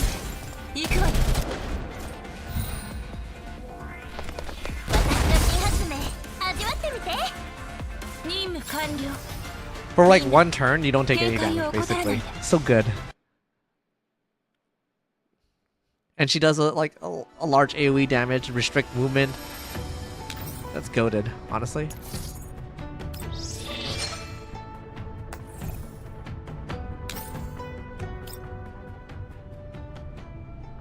I sit down. Oh. I did not mean to use that one. I sit down in front of the control terminal and think about my next move. With Sexton and Nemesis on the Elmo, there's no way Groza can leave, even if she isn't happy about it. However, there's something strange about Groza's expression, especially when I discuss the past with her. Still, she's the doll team leader. She ought to be able to handle it. We'll need to combat power into account of any changes in development. The other dolls are way too flashy, which means the best choice is Kulfe. The conclusion I reached at the point relies on my own flexibility. If Callan resources take care of things in the city, but the containment zone, Squad 404 needs support fire from the dolls. I tap at the table and with my knuckles decide to split our forces up in the end. Scratch my head and then sigh heavily. The familiar pressure is upon once again to return plagues me. I hate having to choose between a rock and a hard place like this. Have you made up your mind? Dandelion's voice comes from a strange place. I look around and I find there's a Detriger floating on the air right on top of my head. Since when did you gain a fetish of sleeping into Dentigrades? The floating Dentigrade, which was originally intended to be a smart navigation on the Elmo, flies a little lower, but I still need to look up and see it. Even in the Dentigrade's body, the aura of a smug superiority is uniquely Dandelion's. And whose fault is there any unusable frames on the Elmo? Now I have to lower myself using this body. Lower myself? Who the heck even says that anymore? Still, being able to float like this kind of feels nice. Look at the stuff I've been able to left behind, and there's pretty good performance. Just with a quick modification, I can interface with this big beacon signal, and I can contact the Elmo no matter how far away you are. So you're saying you're gonna go? You're going to head out with the Dittergate form to Lviv? Well, if I stay on the Elmo myself, I'm sure you'd be worried about taking it for a joyride and leaving you homeless. Oh yeah, I could totally see you doing that. However, I raise from my place in front of the command console and keep my gaze trained on the Dentrigate. The Dentrigate backs off a little bit to keep its distance and projects a hologram of Dandelion, as though she's standing in front of me and having a conversation. Why are you looking for me now, of all time? It's been 10 years, right? What? Did you miss me? Do you think I was too late? I fell in love with Maki's gameplay too. Maki's pretty good. I've learned that the Paradius isn't completely destroyed. Right after that, you showed up. The timing seemed a little too much a coincidence to me. You're still sharp as ever, even though you've been wasting away here at the time of the boonies for 10 years. I don't bother to keep up with the banter with her. Instead, I wait for her to continue speaking. Commander, why did you throw up everything away and abandon everyone for 10 years? You should know the reason why. Of course, because you didn't want to get your hands dirty.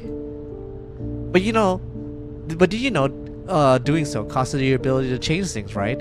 Is that really okay? A lot of people think what you did was incredibly stupid. They believe that you had to continue onto your previous path. You'd be in a position of power now, instead of being bullied by Vargars in the yellow zone. Do you think you're right? At first, I thought you wouldn't put up with these injustice for so long. But now, 10 years have passed in the blink of an eye, and you've endured shame that normal people would not be able to bear. No intention of compromising in the slightest. Because of your sacrifice, all the people under you, human, dolls, ended up living a pretty good lives. I was definitely not expecting to hear those words from you. Are you trying to persuade me to go back?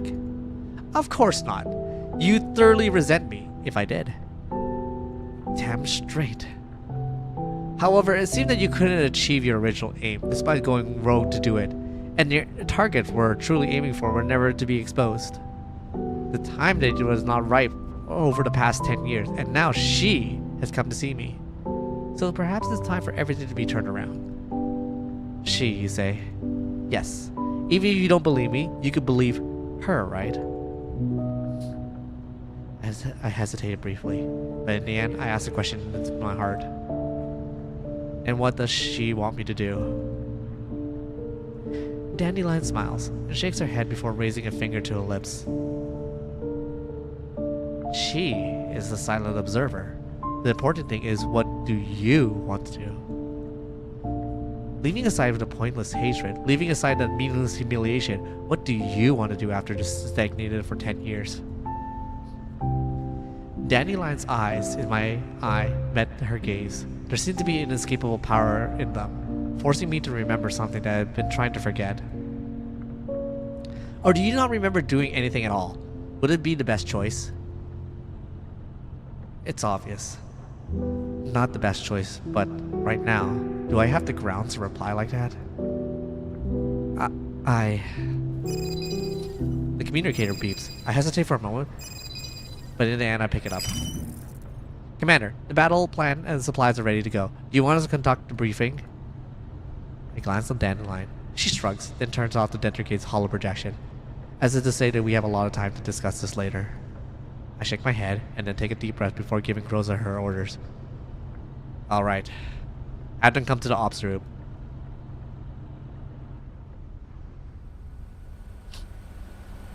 The drone takes off from the Elmo's landing pad, and soon a massive Elmo is nothing more than a tiny speck in the ground. Helena and Caulfield are on the other side of the drone, while the box formed of Helena's transformation defense systems are on the other side. Inside the Dentricate's body, Dandelion sprawls over a nearby crate. She taps the surface curiously, as though she's looking for a way to open it. The drone pierces through the cloud's cover. The air becomes to clear out. I take off my gas mask as the morning sunlight is slightly dazzling as it illuminates my face. However, it's not an unpleasant feeling. On the contrary, I actually kind of like it. Seeing the morning sun makes me think of everything is full of hope. I turn to look at Colfe. She's helping Helena adjust her safety belt so that she feels more comfortable. Meanwhile, Helena is looking around curiously. All of this is new for her. That just as well, I was worried for Helena would be afraid of flying, but it seemed like my worries were unfounded. Just as I think this, I hear Mayleen's voice over my ear pierce. Commander, we're in cruise mode now. We're about an hour away from our destination, the new Intercontinental Transfer Station. Make sure you fly as well, Maylin. It took us a long time to get this drone back in flying condition. Of course, I will, Commander.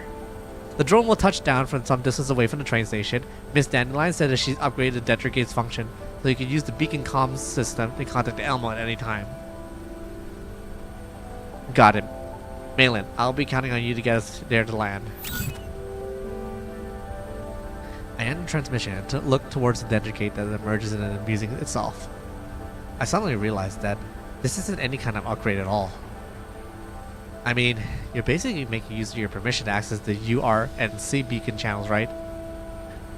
If that really bothers you, then I'm using public property for private purposes. I can always get RKN to send you the bill for the long-distance broadcasting network signal. Sounds like this Dentricate before me will make a killing if I sold it to underground brokers. Think it would cover the bill? Even if you sell me off, you'll never be rid of me. Alright, let's talk about something else then. Sure, such as? For instance, how much do you know about Helena? All the information we collect beforehand already suggested it. I suspect that she's not a fully immune individual. The only thing that we could be certain is that she's related to Peridias in some way. Surely, there's no way that you're entirely ignorant of this.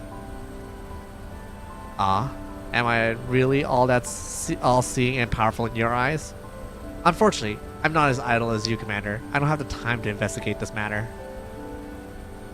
While you're slacking off for the 10 years, I've been working on developing and maintaining of the UNRC fully automated internal planning and management system. How's that? Impressive, huh? So tell me, oh endless busy Madame Dandelion, who's involved in our great endeavors?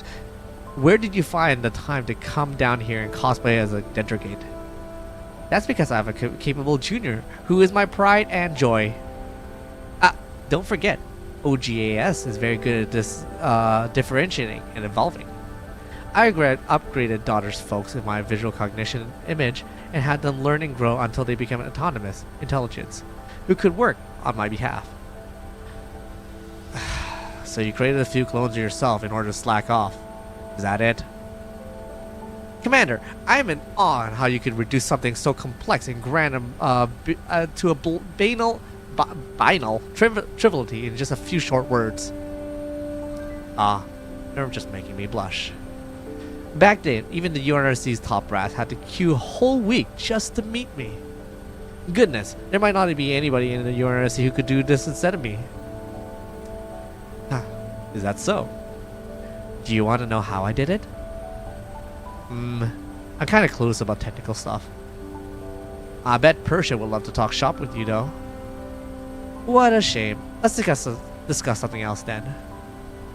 In short, while we're lost of certain authorization and permission, I don't need to remain stuck in the central hub system anymore. And while I don't know much about Helena, this device over here is most interesting. Is this an automated defense system? Yep. It's made with extremely high grade parts, and its make is also very interesting. The internal barrier design is very unique, to the point where I want to try and crack to see what's inside. What happens if you get in? I'll be able to control the defense system like I did with this Dentrogate, of course.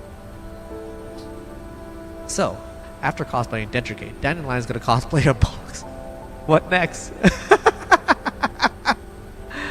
While the notion comes to my mind, I decided not to speak it out loud, lest I get scolded. So this defense system is very powerful. It would help me a lot if you could control it. Huh? The Dentrogate's eye, like a main camera, whirls and narrows, as though it's gotten some kind of wicked idea. I'll hold off at the moment then. I can't have you getting into the habit of relying on others and becoming lazy, Commander. Thank you. Once again, I turn to Helena. Coffee's eyes, heads down and checking on her system. I hit the PTT on the communication twice and indicates that she should patch into the channel. And Kofi obliges. What's wrong, Commander? Helena's gonna be spending a long time out of the contamination zone this time around. Is she alright? I brought some nutrition supplements along. They ought to keep her body functional. Also, I remodified my modeling pattern. I can disperse collapsed particles just like for Helena to absorb. That way her body won't degenerate too quickly. Miss Lena also promised that there will be places along the cities along the way so we could treat Helena's condition. She'll coordinate with us as we move. Good. We need to be prepared. Helena becomes gesturally wild upon seeing Kofi talk to me. Although I can't make out what she's saying over the roar of the engine, it immediately is obvious that she's trying to tell Kofi that she wants on the communication. As expected, the moment Kofi puts the headset on Helena's ear, her voice immediately comes into the channel. Commander! Sky! Pretty. Not like on the ground. If all the collapsed contamination were cleared away, we'll be able to see things like this on the surface too. I see. So when cleared away? That's a mystery. Surely the great and mighty UNRC will finish the task someday. Helena tilts her head for when she's sitting onto the other side of the drone. Perhaps the topic was too complicated for her, but she decides to just skip over it entirely. Feel like going on a holiday. Do you know what a holiday is? No, I don't. Kofi taught me. I knew it. A holiday. That's a wonderful word that completely unconnected from my current situation. Kofi, have you ever been on a holiday? As if dolls could go on a holiday. I read about it in a book. However, the commander could take us all on a holiday in the future. Holiday, holiday, everybody on a holiday. If we only had money for that. Helena seems to be in a high spirit today. That's because you're here, Commander. Helena's always enjoyed being around you. It looks like you got her. Even though you haven't tried tied the knot yet. Quiet, you. Dandelion seizes the opportunity to slip into the conversation and begins telling them all about the various dorky scandals from Griffin until they doubt over in laughter. I quickly change the subject clearly because I'm worried they'll fall off the drone from laughing too hard. Yes, that's it. Dandelion then talks about one of our previous mission. They're so shocked by the tales of the dolls battled, sacrificed that they can't even speak. This time, I don't interrupt her. I silently listen as Dandelion narrates the past. The faces of my past friends and comrades come into view. The drone is flying sincerely through the sky. The sky slowly becomes the bright the pink of dawn. In great length, Dandelion finally finishes telling her story. Calfe's voice sounds a little choked up over the comm channel. I didn't know you went through all that, Commander. It was all in the past. Commander, amazing. I'm not that amazing. There you go again, Commander, getting all embarrassed when a girl praises you, even though it's young ones doing it. Now, that sounds really wrong. Do you like them young, Commander? Oh, not necessarily. I believe the Commander's preferences are very comprehensive. Otherwise, they wouldn't be so indecisive on that particular topic. Hey! I reach out and try to grab Dandelion's gate, but she nimbly evades me. She hovers just barely out of my reach of my arm, maximum attention. As I am still secure to my seat, all I can do is growl impotently towards her and indicating my displeasure.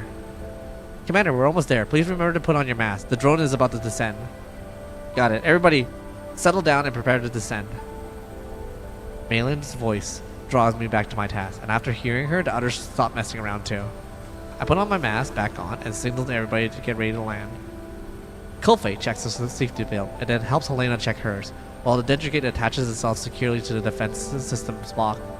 The drone sinks into the cloud cover.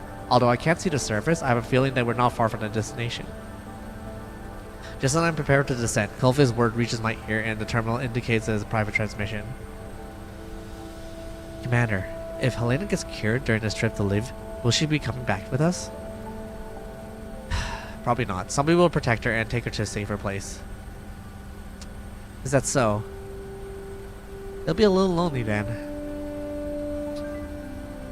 For a moment, I'm at a loss as how to respond. A brief silence, Kulfe continues speaking. But it's definitely a good thing, right? The story that Dandelion told us now, you saved a lot of people, so it's the same as well back then. We'll save her, right? I'm briefly at a loss of words. There's a lot of people I did manage to save. That's what I wanted to say. But then, I opened my mouth. I can't bring myself to say those words. I reflexively look at Helena, but she has none of her excitement from before. In fact, she seems to be in a daze. Kulfe also notices Helena's unusual behavior and speaks to her concerned tone. Helena? Are you okay?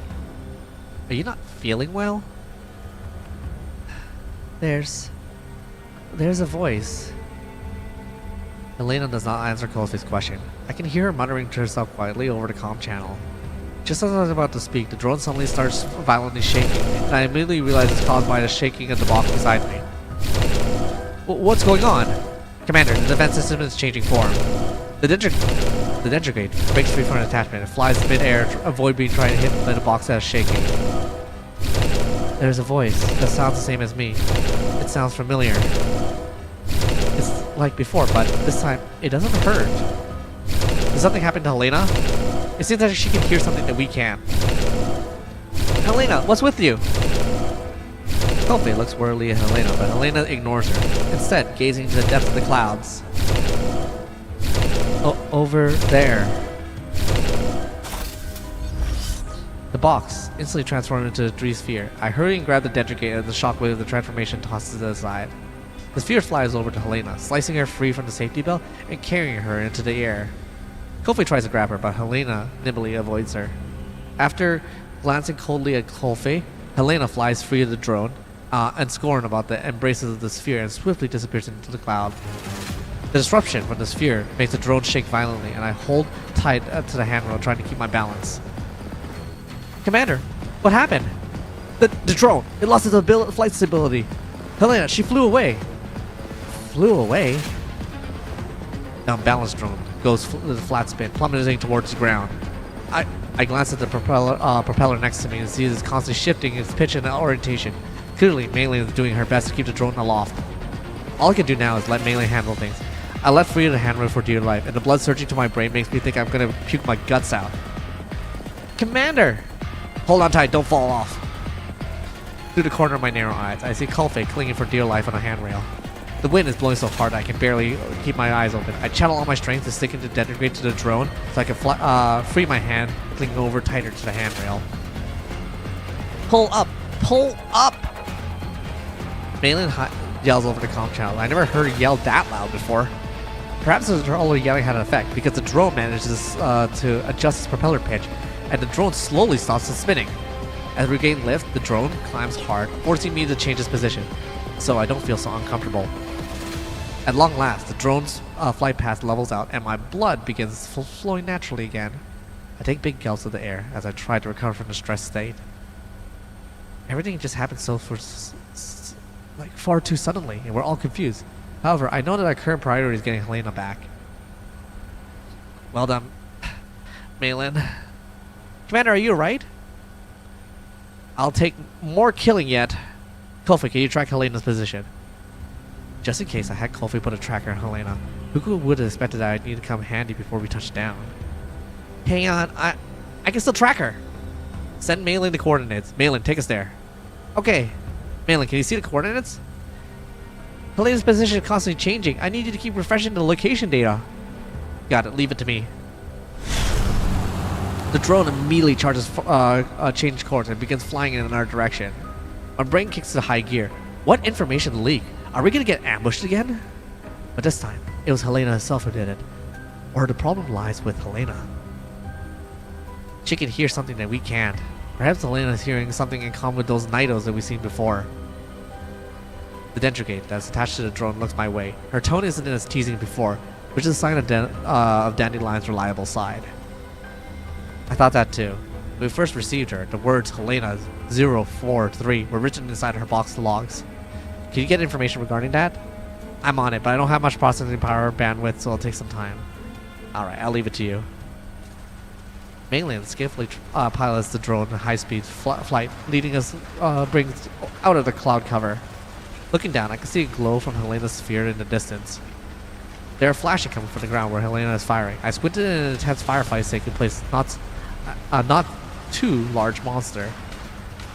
Is that a boom jump? Maylin, head to the boom jump. Descend as you go. Once you reach 100 meters AGL, begin orbiting the boom jump so we can observe the situation. Will do, Commander. The drone rapidly descends, and after getting lower, I can get a clear picture of the situation on the ground. A not-so-large boom jump had flipped over a vehicle belonging to a squad of armed troops, when its forces around it are blasting with weapons of various calibers. The boom jump is heavily wounded from the attack, but it does not seem to move from its place, although it's protecting something. It's located in what seems to be a small town, but the town seemed to be abandoned for a long time, and the ravages of the war had only made it seem even more run down. The point of the light representing Helena is flying over the boom jump. We're trying to follow it, but some of the armed troopers are firing at the boom jump actually turned and started shooting at the drone instead. Bullets whizzed past my ear. With no recourse available to me, I have to ask Maylin to pull up. What the heck? What's with these people? We'll land first. Maylin, circle around where they can't hit us and slow us down. I'm on it, searching for a landing site. So I just have Kulfe. Oh, can I finish this story today? I should be able to.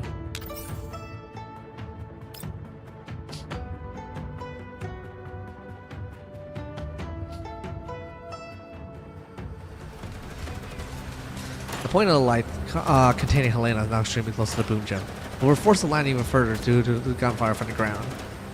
Mainly picks up a fairly clod of dirt on the landing spot before she can fully touch down. I've already ripped my safety belt off and jumped down from the drone. Golfey and the Dentrigate follow me. The troopers who saw the drone land begin to circle us. I am forced to draw my sidearm and engage them. Damn it, this is not what I was expecting. Things don't look good, Commander. Don't worry, compared to the Commander's previous encounter, this isn't even rated top 5 among the things don't look good scale. Plus, have you gotten into the Snafu, Tarfu, and Fubar categories yet? What a shocker, is that true? That's enough smug out of you. How's the surrounding? We got about 20 hostiles approaching. Let's see if your skills haven't dulled over the past 10 years. 20 of them. I'll manage. Can you do something about besides scouting and scanning? Well, as you can see, I'm currently a feeble Dentricate. The only thing that separates me from the other Dentricates is the fact that I can fly. Naturally, I already sent out a distress signal to the dolls who can help us. But then, would you have to wait half a day for them to arrive, no? Wow! What a great help you are. Half a day means that they'll be in time just to find my cooling corpse. Even if the drone went back right away to pick up Rosa and the others, they'll take at least 2 hours for them to arrive. Looks like I can only rely on myself right now. I look at my handgun and regret not bringing something a little longer side. But there's no point in thinking about that now. Since the enemy doesn't know about our situation, the only chance is to hammer them down and throw them back with the speed and violence of action. Golfey, get ready for battle. Dandelion, keep up. This is a pretty bad situation, I think.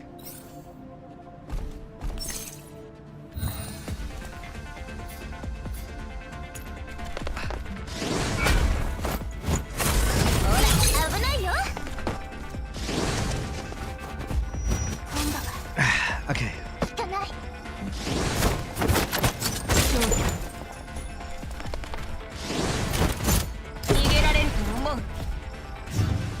I'm making good progress through the story now. Boom. That's right, just keep hitting me, buddy.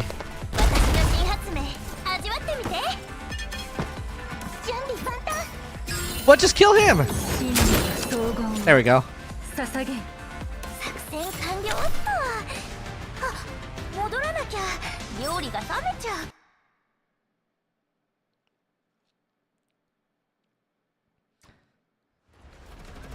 The enemy has been beaten back, Commander. What should we do now? Follow me. Keep advancing. Oh, I used the beeper. As I look at Helena's direction, I can see a distant point of flashing in all directions. Helena's automatic defense system is firing wildly at those armed units. The boom gem isn't that far from Helena, but it doesn't look like it's intended to attack her. Her defense system is laying down suppressive fire for an attacker. The boom gem is taking advantage of this and rampaging wildly, knocking over multiple Fugo armed with heavy weapons. I'll pick up my rifle from the enemy along the way. It's a little bit more to drop in the bucket considering the situation we're facing. I have no idea what may happen next. I don't have enough resources on hand. All I can do is stick to cover and approach Helena's location, gathering as much intel as I can, trying to formulate a solution. As I see the Dentricate orbiting over my head, I suddenly think of something. Dandelion, you said you could break through the barriers of the defense system, right? If you can bring me within 50 meters of them, I can force the connection to the systems. How confident are you doing that? Well, this Dentricate has limited processing power, and considering I have the ability to do it remotely, I guess about 50% of success? That's enough. Mainly, can you observe Helena's surrounding from the drone? Sure thing, I can see everything. Helena is still engaged with an armed troop on the ground. She's slowly taking them out. Find me a path where we're free of enemies. We'll need to get close to Helena as soon as possible. Okay, right away. A route soon appears on my terminal. I pick up another rifle from the ground and toss it to Golfey. Use it for now. It's handier than a pistol. Just hose the enemy down with suppressive fire afterwards. We'll need to buy Dandelion time. Okay. Wow, this is what you're like when you fight in person, Commander? If you got any better ideas, now is the time to bring them up. No, I don't. Then follow me, Dandelion. We'll need to scan the surrounding of enemies, mark any hostiles approach us. Feels just like old times. The Dendricate flies ahead of us and clears the path. While Minglin's direction and Dandelion's highlighting the enemy's position, we quickly eliminate the scattered troopers that we encounter. After passing through the open area, Kulfi and I jump into the pit that's deep enough to provide us with cover. This place isn't that far from Helena. The Boonjun's deafening roar reminds us of how close we are to danger. Worse still, the greenish clouds are closing from the distance. Commander, there's an incoming collapse storage. You need to hurry. Tss. Dandelion, we're moving to hack the defenses. Can you control them to bring Helena down? It will be hard once I gain control privileges over them. Alright, bring Helena down on top of the building there afterward. I pointed at a nearby building that's within 50 meters of Helena. Kulfi, cover me. From here, I'll go get there, Helena. No, Commander, let me go. Just as I'm about to jump from the pit, Kulfi grabs by my sleeve and pulls me back in. The Boonja is too close. It's too dangerous for you, Commander. And besides, protecting Helena is my duty. Commander, you should just go here, stay here and give commands. But you're just one doll. It's not like commanding you is going to be difficult. Check my ammo. I have 2 magazines left, including the one I picked up along the way here. We should focus our firepower. Come on, let's go. Okay. Wow, you're brave. I like that. Just keep up.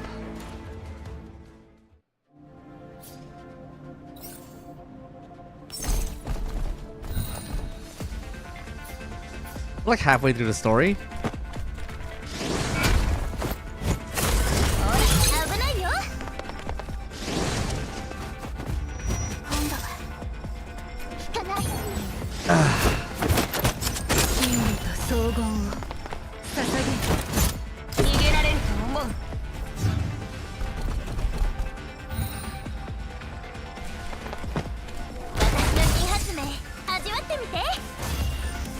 Da, da, da, da, da, da.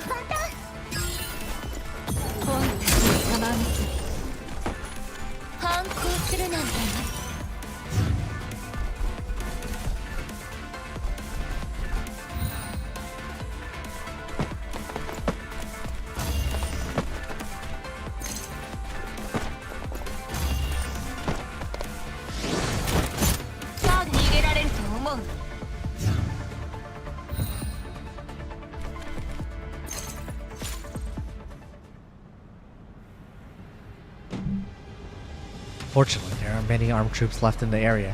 You can pass through this place practically unarmed. Soon, we're inside the building. There's only 2 stories high, and half of it already collapsed. I kicked down to open the rotten wood door onto the top floor when we arrived at its rooftop. We aren't too high up, but it's enough use to see Helena's side of the battlefield. Dandelion, I'm counting on you. Roger, roger. The Dendricate that had been accompanying us fly towards Helena. The Boonja is right beside her. Perhaps he's afraid of her defense system, but it keeps outside the light. Helena remains motionless in midair, as though she's lost and conscious. The Dendricate rapidly approaches Helena. And as the sense approaching the interloper, the automated defense flare with lights and start firing deadly beams at the Dendricate. However, Dandelion's hacking is severely disrupted by the enemy system. As she approaches, the Dendricate easily avoids the fired beams. The spheres begin to waver as they stop shooting. The Dendricate boldly flies up to Helena and begins examining her. This girl. I will save you. Who's she talking to? The orb shakes harder and harder. Their firewall is unable to resist Dandelion's hacking, and in the space of a few seconds, Dandelion assumes direct control over the defense system. Do you have friends that you can't abandon either? I can't leave them behind. In any case, just come back with us first. Dandelion controls the orb and brings them back. Helena, back with the building where they're from, Kulfi can't exclaim in approval. I can't believe she took care of it in an instant. Well, it is Dandelion after all. Looks like you owe me again, Commander. Helena isn't that far away from us now. Kulfi is at the observation point preparing to retrieve her. However, Helena is still looking for the Boonjun. Then she gives us a voice to a heart-rendering wail. to the point where I can hear what she's saying. No! I can't leave those kids behind! Helena is screaming things that don't sound like her at all. What she's saying. Then they hit me like with an invisible shock, even making me feel a little dizzy. In the distance, the Bunjo seems to hear Helena's cry and immediately abandons its battle with the armed troop and rushing towards it at incredible speed. What? Hurry faster! The Dentrigate leads towards Helena, towards us, flying faster than her. Coldfrey throws up her rifle aside and spreads her arm in a defensive posture. Prepare her for a physical cushion to impact Helena's fall with their body. However, the Bunjo emits a blood-curdling scream and speeds up again and charges right at us. Oh no. We're not gonna make it in time! I hit the ground hard, and with the last of my stamina, I see the Bunjo wailing between the building and heading towards in the distance. Commander, are you right? Commander, can you hear me? I hear Maylin frantically hailing me through the earpiece. I'm out of strength to answer her and thinking it grinds to a halt. Damn! 任務完了。みんな警戒を怠らないで。 I fucking 安全に帰 got 還 the する shit ま beat で out は of me. 気を抜けないわ。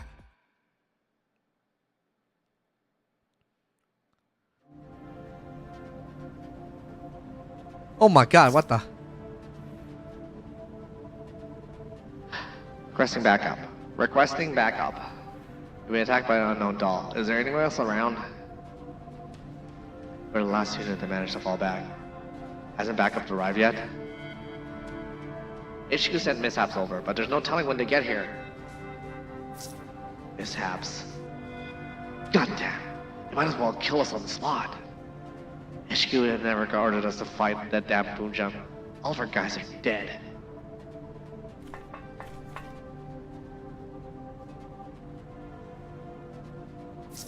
Enemy reinforcements have arrived. Pay attention to the changes in the battlefield situation. Bring them on. If they come, I got bullets for them.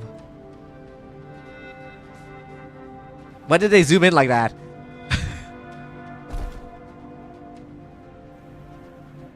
So I just killed them all? They have a character that just like does AoE and like murders everything.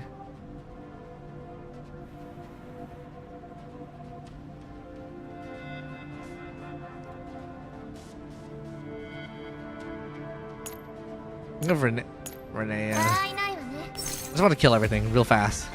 There's so many people.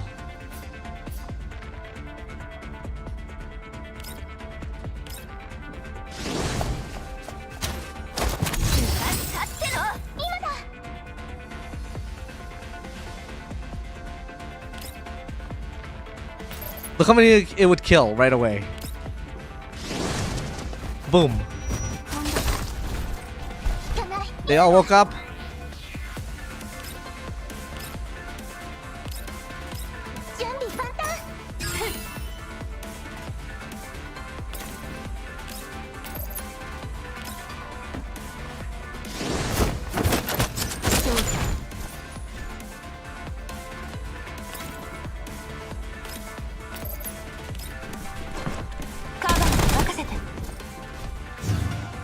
I'll just let this auto.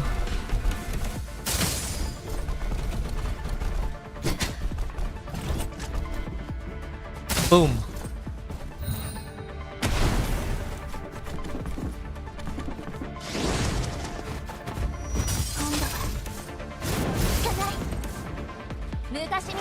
That's it?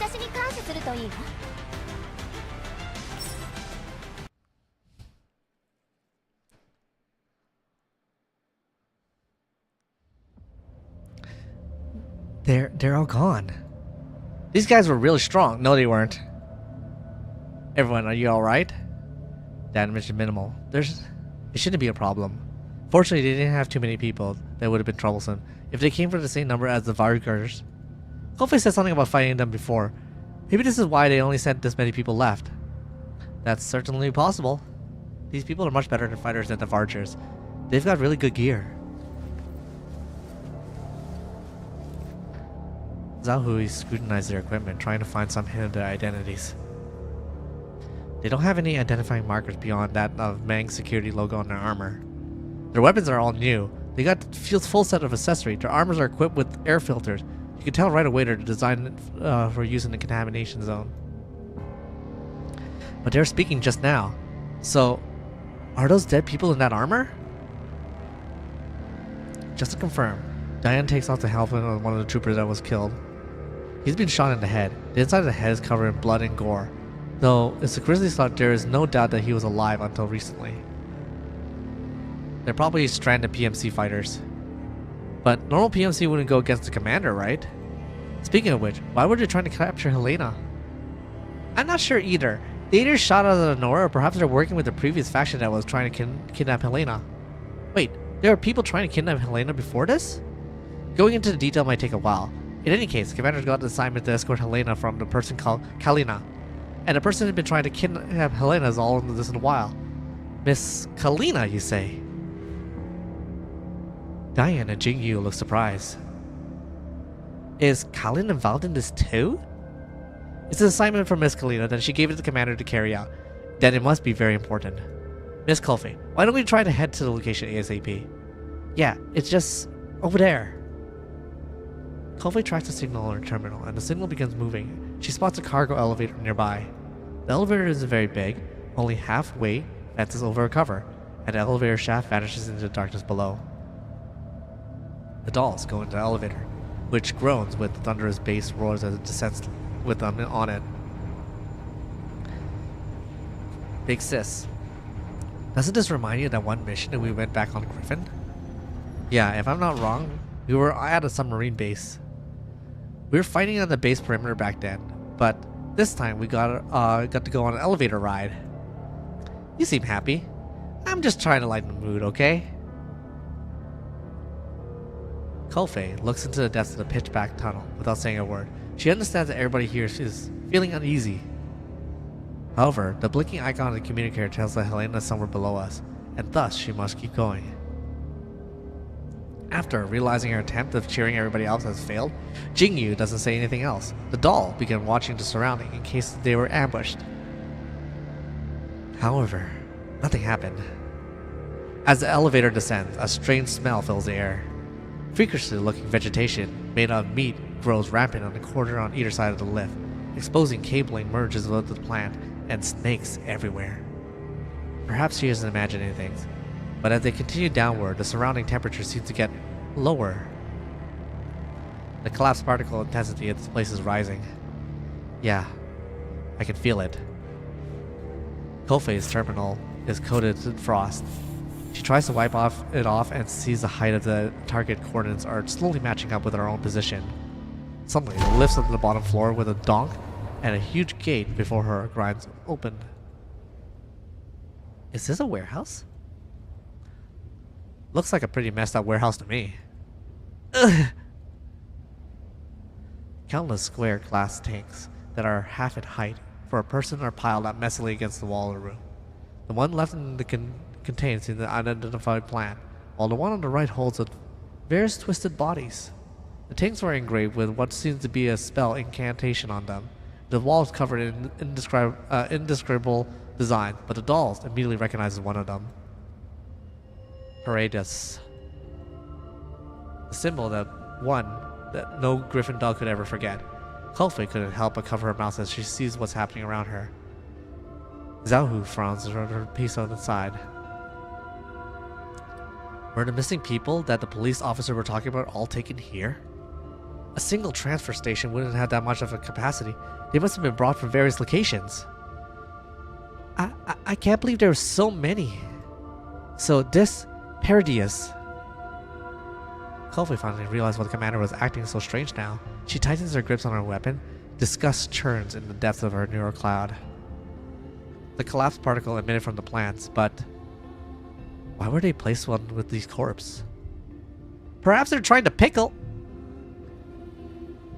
Jingyu immediately clams up the moment she realizes her fox pass, but other dolls understand what she means. All the dolls are eager to get out of this room, that's lined with glass tube, but it feels like an endless corridor. It takes a very long time until they manage to stride to the end of the room. Hey, is that light up ahead? The only thing at the end of the room is a rot-eaten door. A faint light seeps through the gap below it. Meanwhile, an unsettling whisper can be heard through the door, which spooks the doll even more. I hear something. Let's be careful while moving in.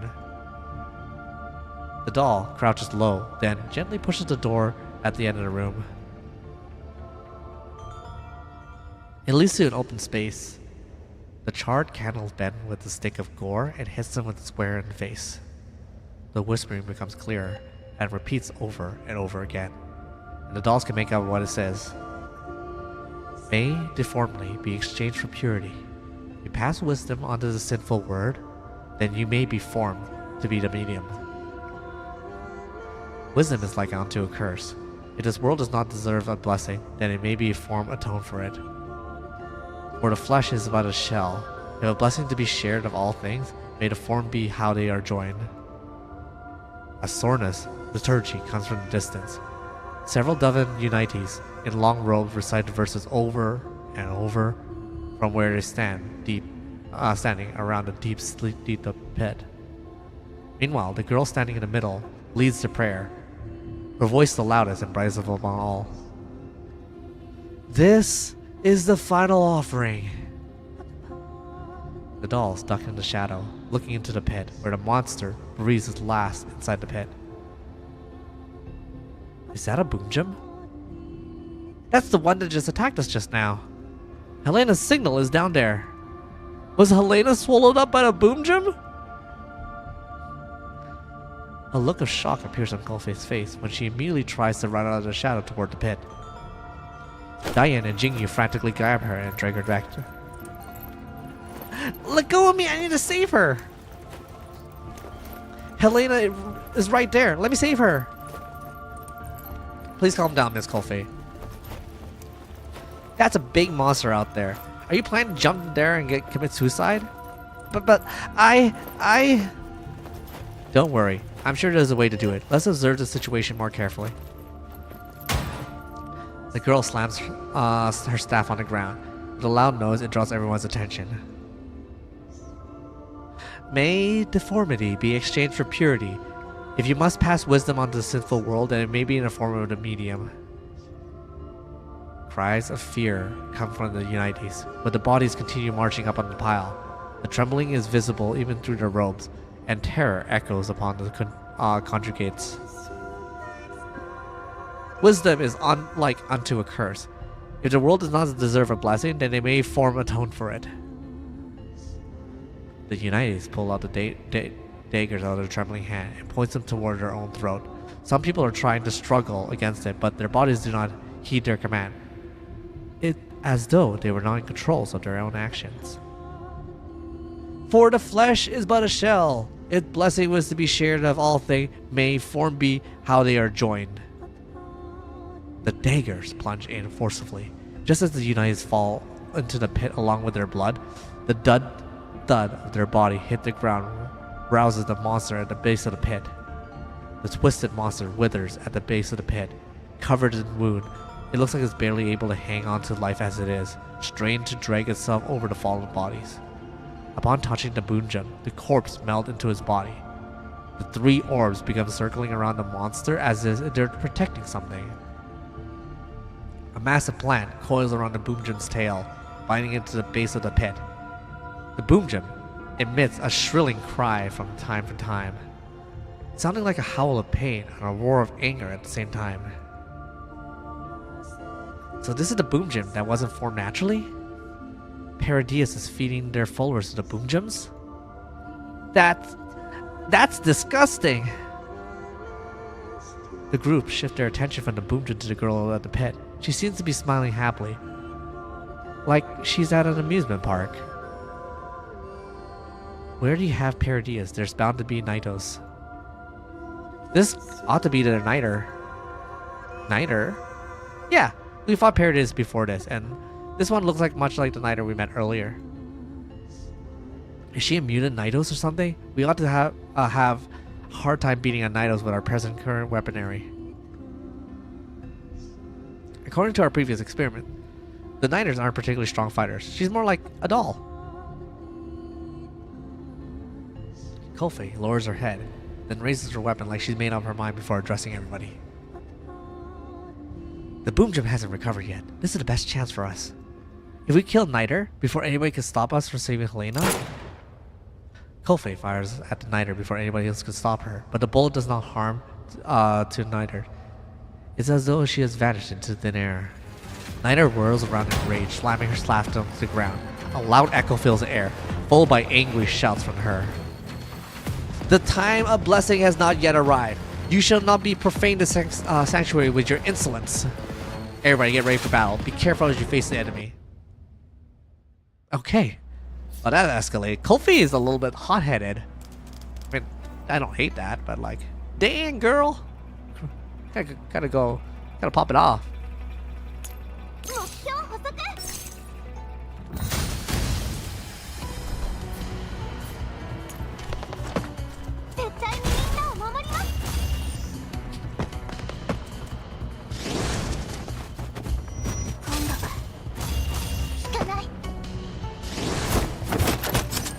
Boom. Oh, you can't kill him one hit?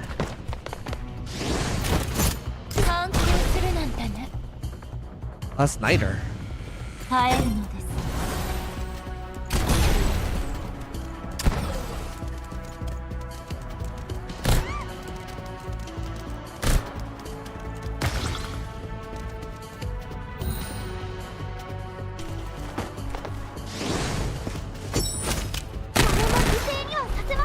Boom.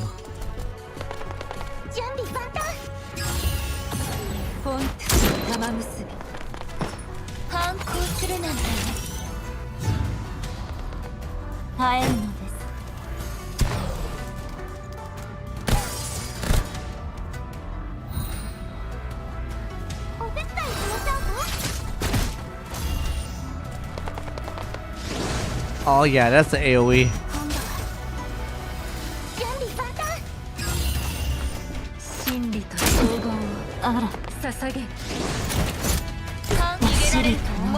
That should be good.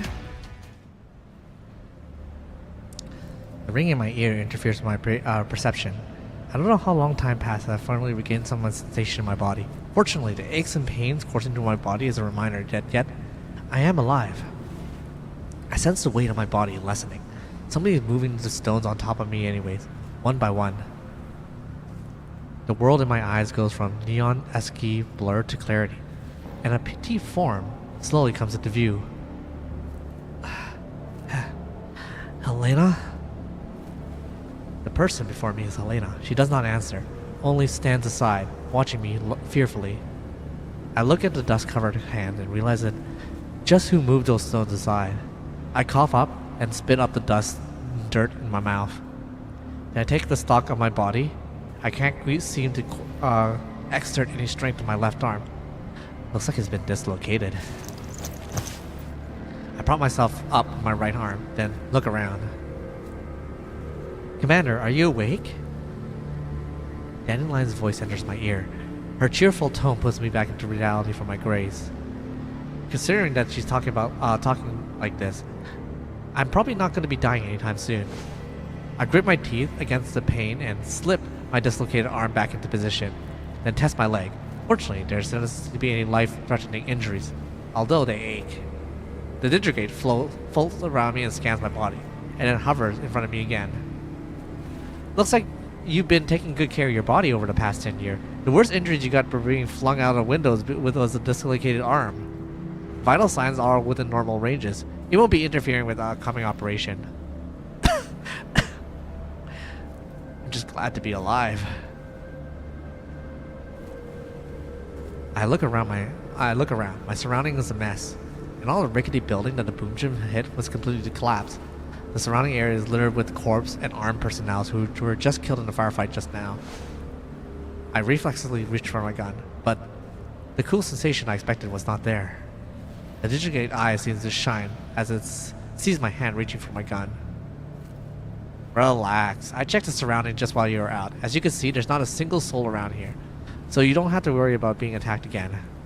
However, the Digigate flies a little higher and looks into the distance. As I follow Dandelion's gaze, I see a big patch of dark greenish cloud not that far away from us. Is the collapse storm that close already? Fortunately, I found you quick enough. Otherwise, you'd be enjoying another full immersion in a collapse storm. Just as I was wondering how to dig you out of there, this little girl showed up. The Dingergate glances at Helena, who's still looking at us with a frightened look on her face. While I have tons of questions I want to ask her, it's best to get out of here first. There isn't much time left. I need to decide what to do right away. I recalled everything that just happened now. Dandelion took over Helena's defense system. But just as we were about to grab Helena, the Boomjun suddenly changed course and slammed into the building that we were in. Kolfei drew me out the window and saved my life. Dandelion, where's Kolfei? I saw her being coiled up by the Boomjun along with Helena. She isn't responding to my hails, but I can try to track her location. Her coordinates indicate that she's some distance away from us, and she hasn't moved in a long time. Damn it, we need to find her. I knew you'd say that, Commander. However, we shouldn't be focusing on how to survive right now. Can you contact Elmo? The collapse storm is almost here. What do you think? The last time I had signal, I told Maylin to bring the drone back. Hopefully, it'll take some time until the comms are back restored. The storm has sure picked up a great time to come by. I would suggest we find some place to take cover. Otherwise, we'll be spotting a new crystalline form in a few minutes. Are there any suitable locations nearby? There are some non-sealed buildings. Probably won't provide as much as actual protection, but having better than nothing.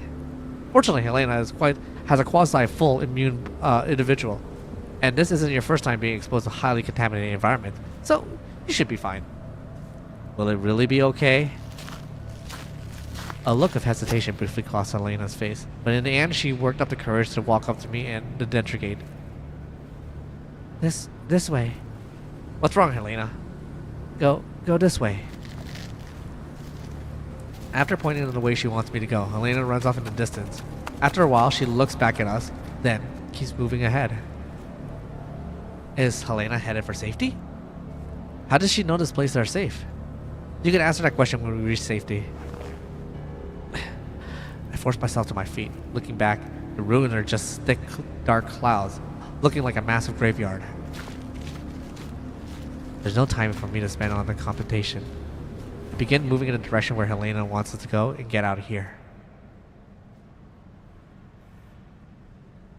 Wow, okay.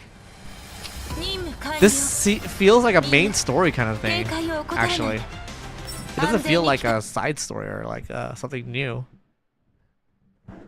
Like, this event is like actually crucial to the main story. Holy crap.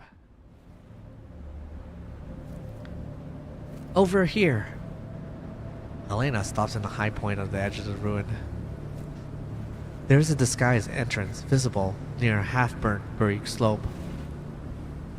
Initial inspection of the entrance revealed that it has been well camouflaged by vegetation and rubble, but looking closer, inside shows clear signs of man-made architecture.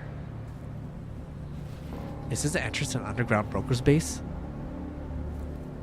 The inside of the tunnel is much larger than expected. It's big enough for 2 trucks to drive through it side by side. The collapsed storm outside carries waves of dirt within it. There's no more traces worth investigating on the surface now. Looks like you really know this stuff well, Commander. Could you explain it? They're traders who do business with the contamination zone. Naturally, the UNRC views them as smugglers. Well, these smugglers are sure bold to have hidden such a big entrance here. Well, they're brave enough to transport anything from small animals to heavy arms. Did you really not know that? Not at all. Seriously. In theory, Dandelion should not know about these people and things that are only found within the contamination zone. For some reason, I have a feeling that she's already familiar with these kind of things. Helena doesn't pay attention to our discussion. Instead, she goes deeper within the tunnel, and I grab her shoulder. She turns to me, a troubled look in her eyes. I walk past in front of her and then shine my torch into the tunnel. It's empty. The shutters of the tunnel are half open. Once again, Helena ignores me and walks in. Although I can't be sure it's safe there, I have no choice but to grip my teeth and head inside. The Dingergate flies into the hole and then shutters, which looks like it was broken, suddenly grinds shut. The interior of the hole lights up and the sound of machinery echoes all over. As I feel the ground behind me starts to tremble, I realize I'm standing on an elevator platform.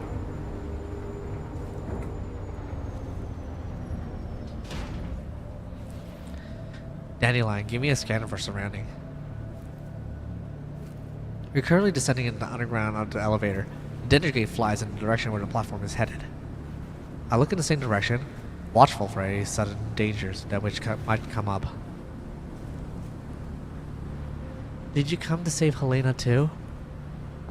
Out of nowhere, the hitherto silent Helena looks at me, asks a question without being addressed. Yes, of course, we came to save you. Still, what happened now? Why did you fly away all of a sudden? I'm sorry. I'm not trying to blame you or anything here. I just wanted to know, what just happened now? Everybody was tricked. Everyone died. But Helena came. Helena was saved. Wait, you were saved? Yes, in a moment of the greatest despair, the call was answered. Helena stares at me, like she's trying to commit something to memory. Kofi, Dandelion, and Commander. I'm here. I'm scared. What's scaring you? I'm scared that you'll vanish too. She pauses, then speaks again in almost an imperceptible voice. I already have nowhere else to go. Frankly speaking, there seems to be something wrong with how Helena is speaking so frankly. But my instincts are telling me not to focus on that. I have a feeling that I do voice my suspicion. This girl will vanish like a pop in the soda bubble. Did anyone else vanish down there? The people who once stood beside me are gone. The people who helped me in my struggle are gone. Everybody has suffered because Helena exists. However, the people who answered me should have not become the new sacrifices. Upon hearing this, Helena lowers her head and does not speak further. I go over to her words in my head, trying to extract a meaning from them. Perhaps this is related to what happened here. With that in mind, I began looking around my surrounding. The elevator and walls are covered in scars of battle. It's plain to see that they're all quite recent. We encountered those unknown armed men that the Boomja from time to time signal went through and we touched down. So something must have happened to them recently.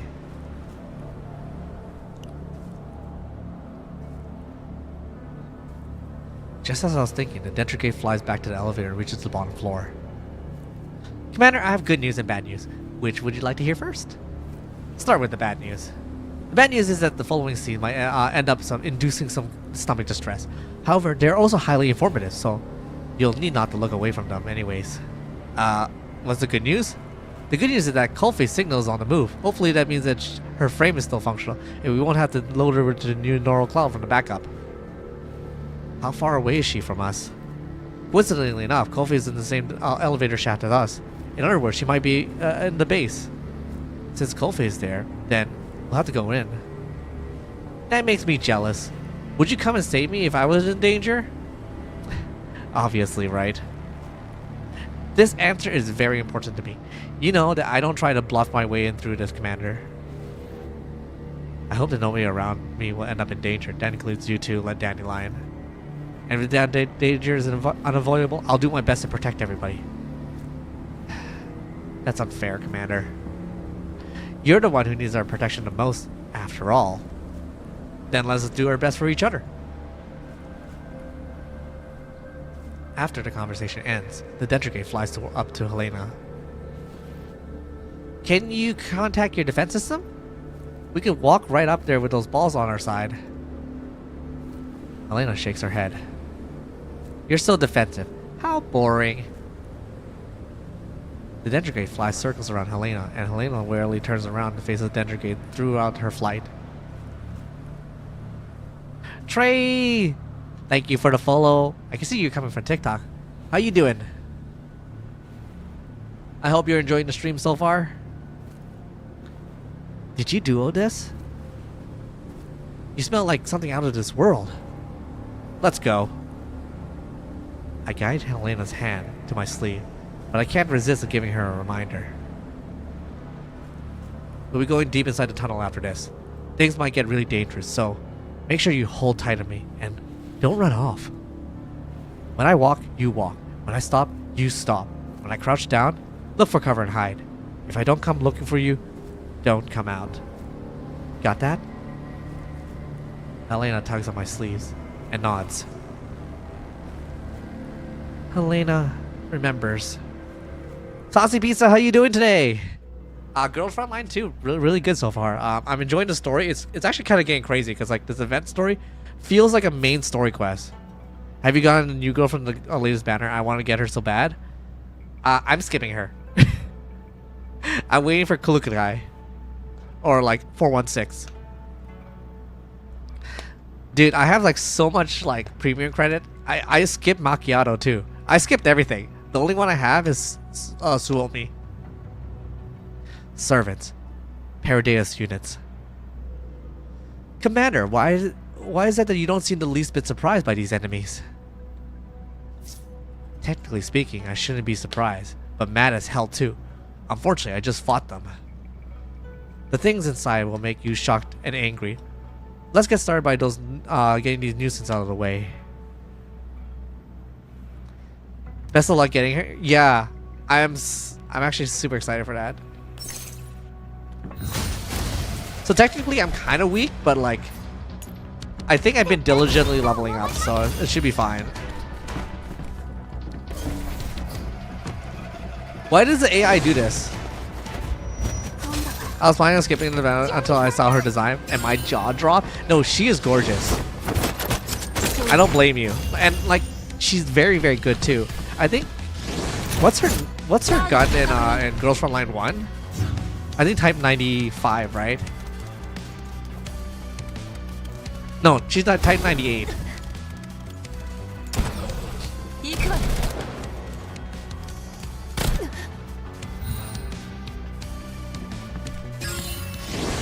It's quite cool, quite cool.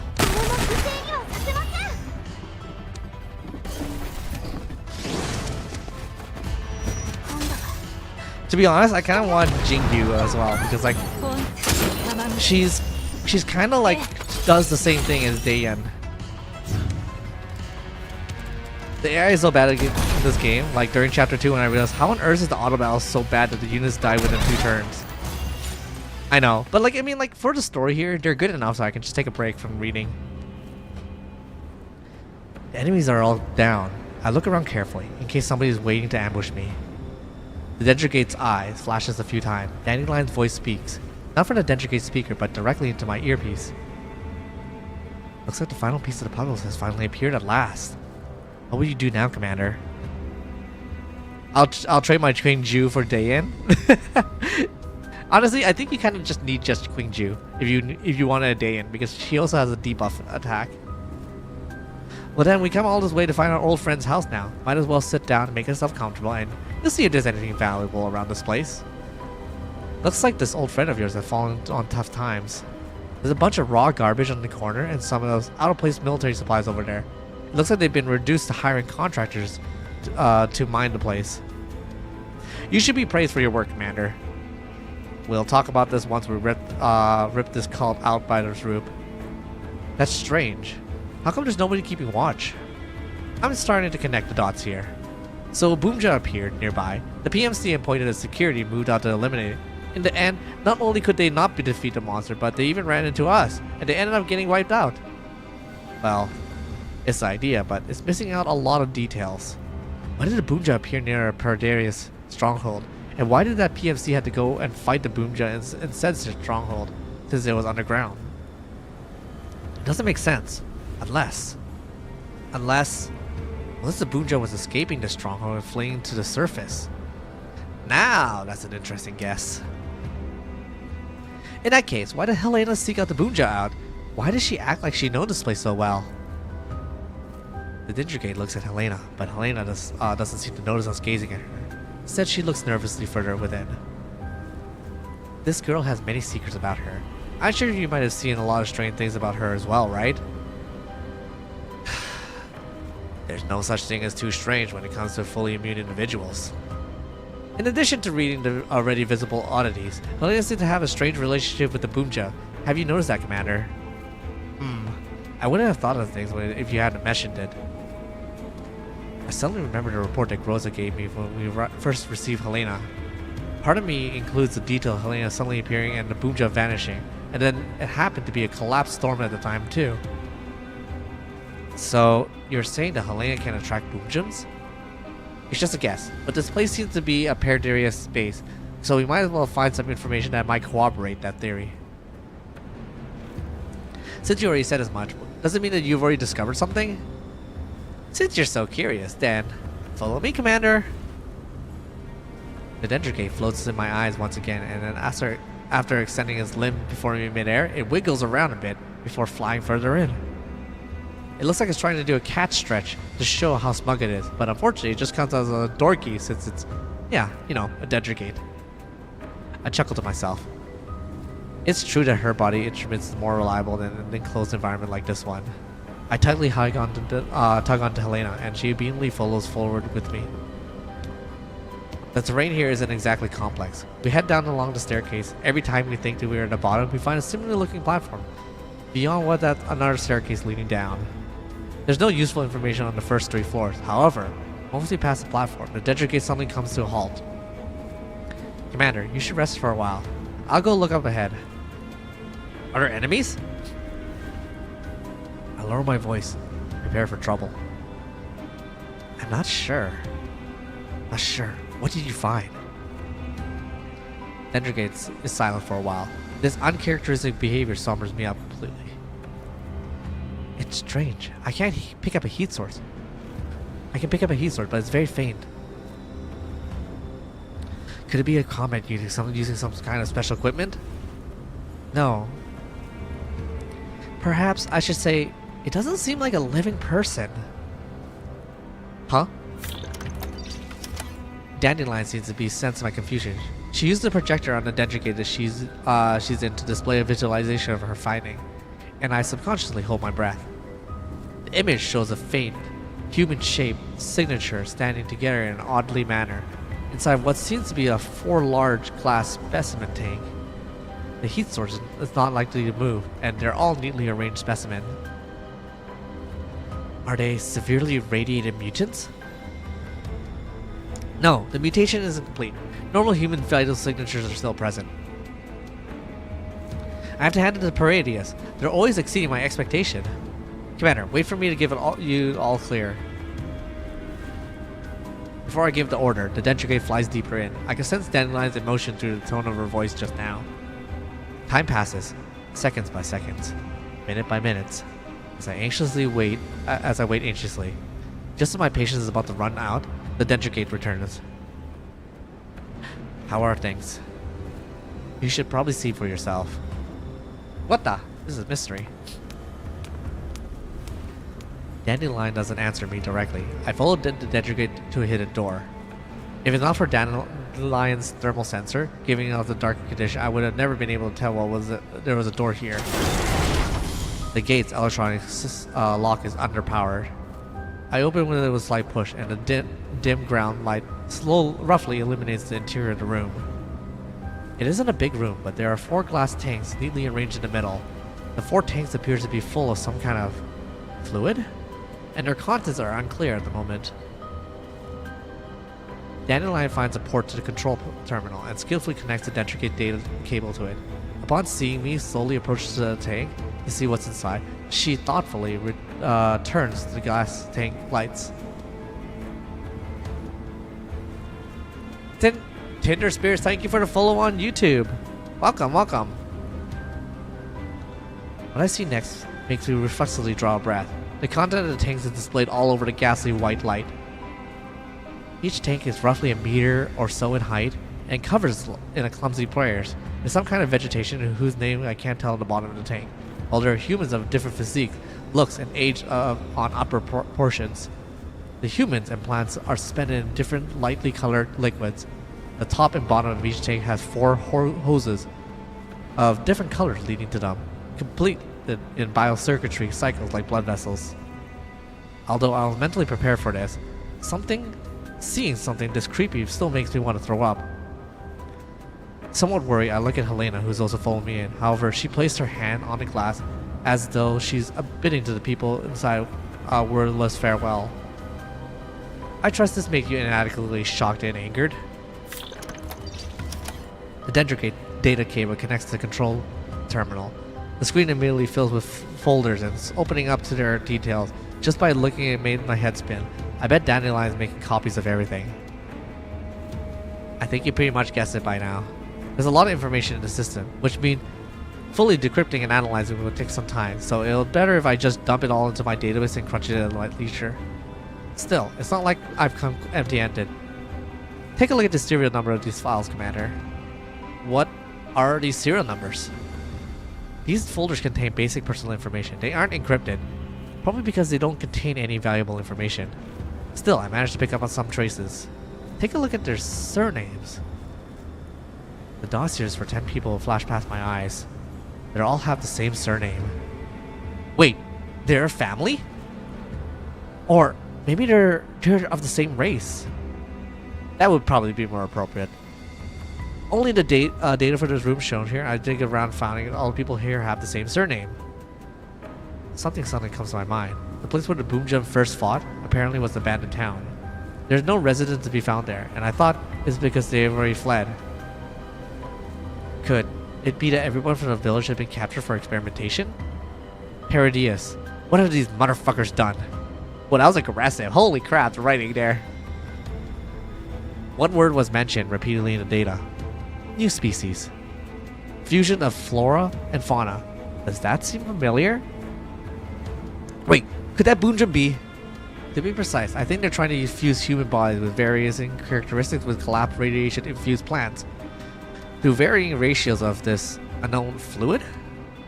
There seems to be a lot of missing information. My guess is that they're conducting experiments to fuse live human with plants, using different types of concentration of bonding fluids to catalyze this reaction.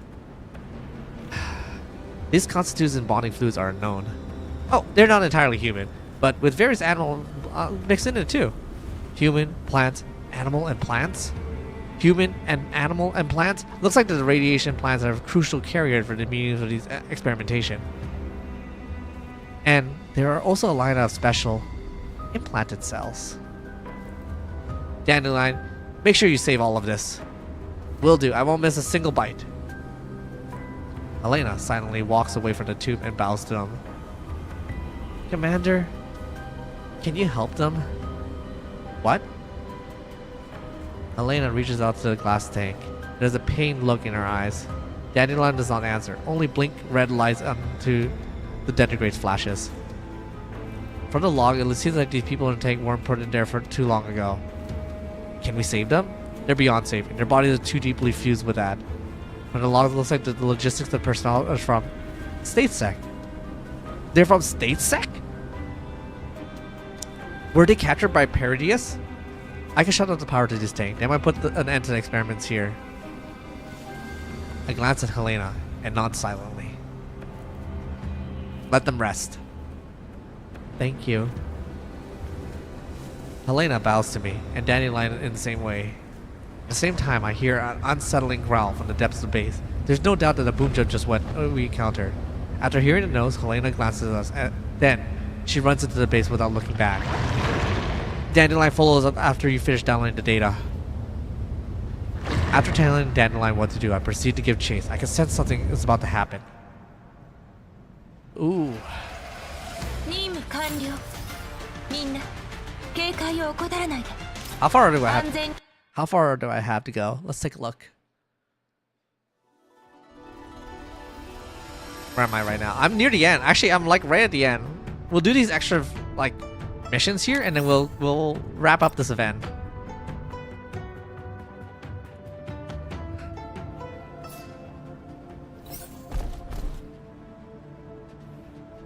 I should be fine with this group.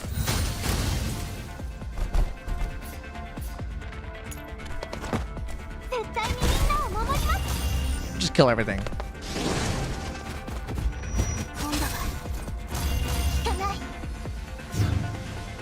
Lottie is actually really strong.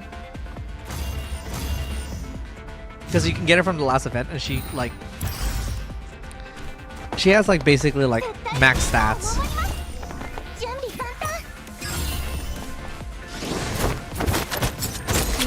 総合を捧げる。リスクは全て排除されました。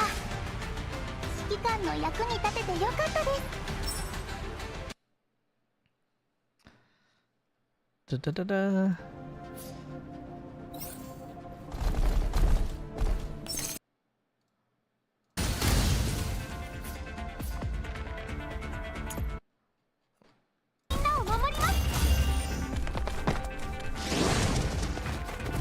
Boom.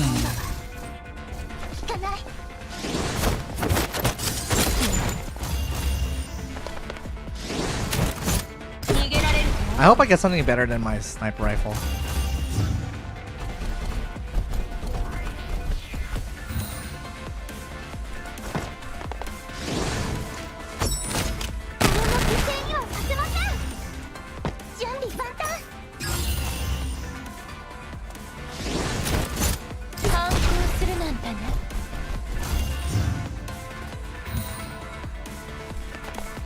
Protect the ally during evacuation. It should be easy.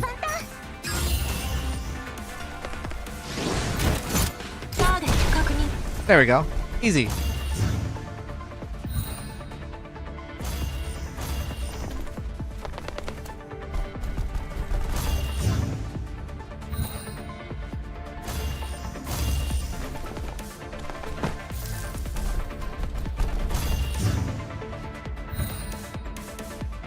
Can you move the city warden? I don't think so, right?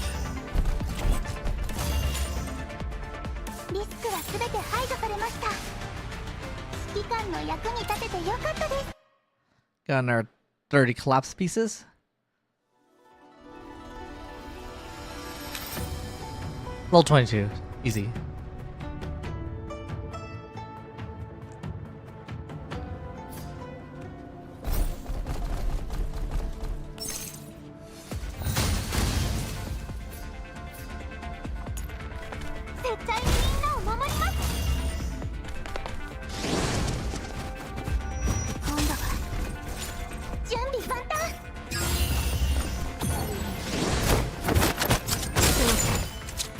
Kill the Goliath real quick.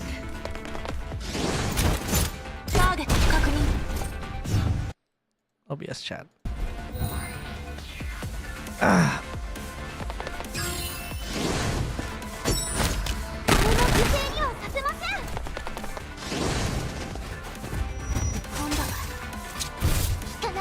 Oh man, I wasn't finished.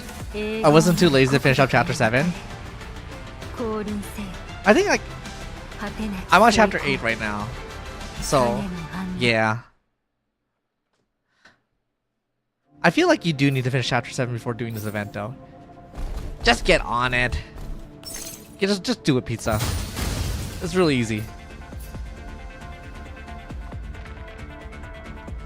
It's so harmless, honestly.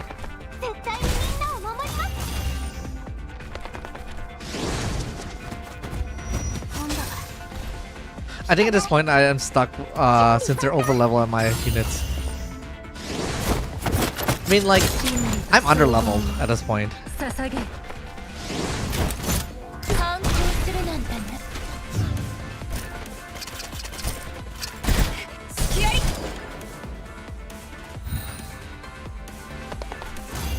Like, all my other like my clan members, they're all like level 60.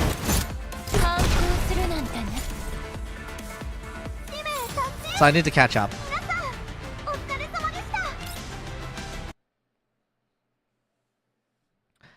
Alright, let's get to the finale of this event.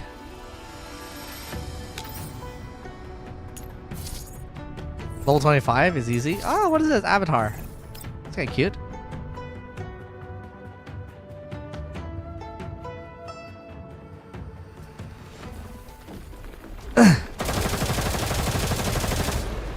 Dayan and the others rain fire on Knitter and force her back, but Knitter ducks behind cover and avoids taking a fatal blow. The appointed time is yet to arrive. Forgive this insult, my lord, and range judgment upon those heretics. Knitter raises her staff high and emitting a deafening sinister sound, forcing the dolls to cover their ears and protect their hearing. What's that bitch doing? Look out, the Boonja's moving. The Boonjam seems to have been rejuvenated by the sound. It crawls out of this pit with all its might and shrugs off the plants entangling it. Eventually, the Boomjam emerges from the pit, devouring the blood and flesh of the sacrifice, restoring its strength and wounds, and is beginning to knit together. The Boonjum body is bigger than before, but the monster thrashes around continuously, as though it's unable to control itself. Knitter thumps the ground again. Sound made the Boonjum roar again and again, each cry more pain than the last.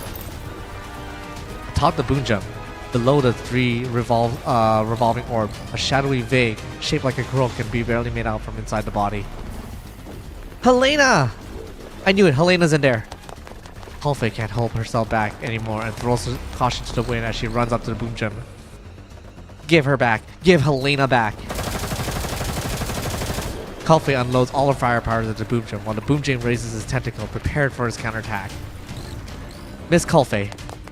Dane rushes out to cover her as well, picking up the tentacles and trying to smash Calfey with accurate gunfire. Jing Yu and Zhao Hui follows behind her. Since there's no way for them to retreat, the dolls have decided to utterly crash the monster here. It can't be helped. Big sis, we all have to attack all at once. This is our chance to defeat the monster while it's still weakened. We'll cover Miss Calfey together. Be careful, everyone.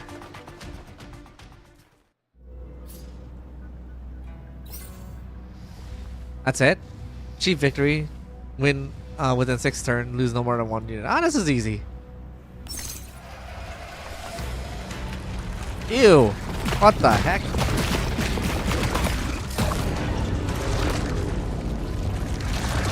Freaking gross. What the heck?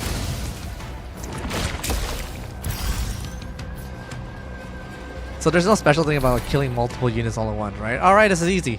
Just murder it. アシリカの名の音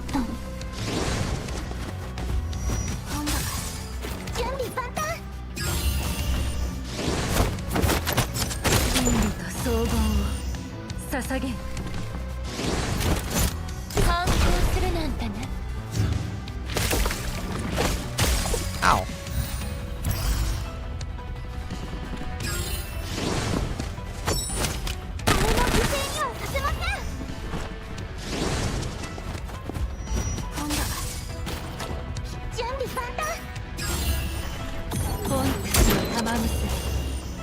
Wow, that's a lot of shield actually.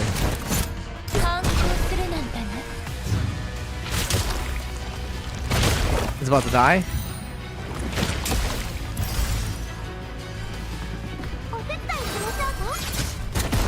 There it is.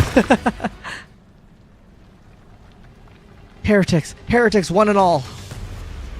The Boonjum slowly outfalters under the doll's attack. Nauseating slime gushes from his wounds. Although Knitter wraps her staff onto the ground, the monster seems to be unwilling to continue attacking the dolls. Did we do it? We need to keep pressing on. Helena, I'll save you once we kill the monster. The dolls spread out, circling around the Boonjum to attack Knitter, and a look of despair crosses Knitter's face. But just then, the spear of the Boonjum's head starts to shine with blinding light. Knitter's face is filled with a savage glee as though she heard something. The appointed time is upon us. I knew this was a trial set before me. I knew you never abandoned me. Thank you for answering your servant, my lord. The sphere shines and light slices over the Boonjum's body. Helena slowly floats into view, and despite the Boonjum's word, spewing slime everywhere, her body is not touched by any of it. The Boonjum, it howls in agony, but Helena pays it no heed. All she does is glare coldly at Knitter. Knitter is full in delight as she stands in front of the Boonjum. She laughs maniacally as she staffs her cast aside, falls to her knee, and kneels before the monster. However, her face turns pale and twisted as she roars in anger. You are not her. You are not her. Where is my lord? I am here. Shocked, Knitter turns around and sees the other Helena taking aim with her handgun. My lord? This is from them. I'm returning it to you.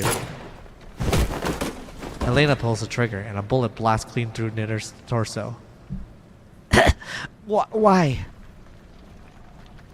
I devoted myself to you with utmost faith. Then rejoice, for today you'll be a martyr. Helena does not stop shooting for a moment. She pulls the trigger again and again, pumping more bullets into Knitter's head. Knitter collapses to the ground. Her staff falls with her. The Boonjum in front of her collapses as well. as though its spine has been suddenly removed. As I catch up, I come to a halt, staring in shock. I realize that Helena is holding my pistol.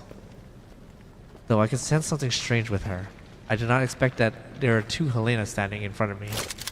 The Helena in front of me is raising a gun and pointing at the Helena in the air. The two of them are silent, simply staring at each other. Shortly afterward, the Helena in the air speaks first. D16, you are not chosen. What a shame. I never wanted to be chosen. Everything we believed in, it was a lie. Is it? Was the resonance the only thing that came from the ritual? She was the one who resonated with me. She saved me. So the hell get out of her body. To think you would sacrifice so much to do something so meaningless. This is the only place with meaning in it. I want to save people here. I was so close to succeed. Why? Why is it you again? You traitor. You betrayed all of us. There's a vicious glint in the eyes of Helena before me. She pulls the trigger in a flash and fires her off her entire magazine. However, the spheres glow and the bullets are easily melted. The Helena in midair looks down scornfully at the ground, making her final statement. Betrayed you? You are the one who betrayed us! Scum who abandoned their faith and their mission ought to disappear from here. The sphere becomes circling around the airborne Helena. An energy beam gathers from the orb and looks like it's about to fire. Dandelion, take the defense system now. On it! I rush out and grab Helena before jumping aside. Thanks to Dandelion's interference, the beam towards us is off target. It does not hit me. The dolls afar see me and immediately head in my direction. Commander! I knew it! It's the commander! He was here after all! Is this the commander you keep talking about? What do you think? Our commander still looks as badass as ever, even if after all these years. The dolls run up to me and press himself against me. Fortunately, the defense system does not initiate for a second round of attacks. 95? 97? What are you girls doing here? It's fate! It's a long story, Commander, but Miss Kulfi here brought us over to look after you. Is that so? I'm glad that you're okay, Kulfi. Thank you so much for saving me back then. You owe me one now, Commander. Kofi happily flashes up with a thumbs up, then looks at Helena in the air before exclaiming in surprise. Whoa, what's going on? Two Helenas? The airborne Helena looks at us in amusement. She does not seem to intend to attack us with her sphere. Instead, she looks thoughtfully. Well, someone interesting has shown up. I did not expect us to meet so soon. Who are you? I am the consciousness similar to the one you know so well. A lot has happened between us soon. However, Helena's voice starts to sound strange. You'll need to survive until then. A ferocious wave of gunfire suddenly sweeps through the air. It's been from the various passages laid by the armed troops, who look like the one we fought earlier, but whose helmet has been painted black. Enemy reinforcements? Didn't that PMC just say now that the reinforcements were incoming? They came a little quick, don't you think? Prioritize and protect the commander. Lay down suppressive fire. We'll be withdrawing from through the passage. I reach out to Helena, hesitate for a moment before returning the handgun to me. I wave at Kulfi and she immediately joins me in my cover. Kulfi, bring Helena to the rear. Everybody else, form up on me. Will do. Kulfi grabs Helena's hand and runs towards the tunnel where I'm pointing. However, before she reaches the entrance, she comes to a halt and comes with Helena in tow. Commander, there are enemies coming from this rear too. Damn it, we're surrounded. Jingyu, move behind the commander and intercept the enemies from here. Okay. Bullets come flying from the tunnel just now, forcing us to leapfrog to cover. At least we're getting caught up in the crossfire. Things don't look good, Commander. At long last, it's time for you to flex your leadership skills. Do you seriously have time for something like that? The doll fires back at the enemy, but the reinforcements vastly outnumber us. Soon, we'll be almost completely suppressed by the enemy. How many more enemies are there? There should be a lot. at least 50 according to my scans, right? Is there another way? As you can see right now, I'm just a dinter. Look, I'm just being serious here. In any case, we should be able to solve the problem handily once our reinforcements arrive, right? Reinforcements? Where are we getting reinforcements from? Just then, I hear a familiar yet unfamiliar voice in my earpiece. The moment I do, I know I've been tossed a lifeline. Centuriosi! Yo, G36 is here, baby! Wait. Pending? Pending, hello, how you doing today? Oh, I gotta lower the audio here a little bit. Pending, hey, how you guys? What you Raiders been doing? Let me give you a little shout out here first. Give me 1 second. Pending, you were playing Tales of Vesperia. Oh my god, wait, I love that game actually. That's from the Tales series. I'm doing great. I'm glad you can hear you came here to join me. We're playing a little bit of Girls Frontline 2. It's a mobile game from Team Micah. Hello Raiders. I am not a dog. Everyone says I'm a dog. I've never barked in my entire life though. I'm a Galaxy Knight VTuber. Thank you guys for dropping by, and anybody else who decided to come from Pending's raid, hello, welcome.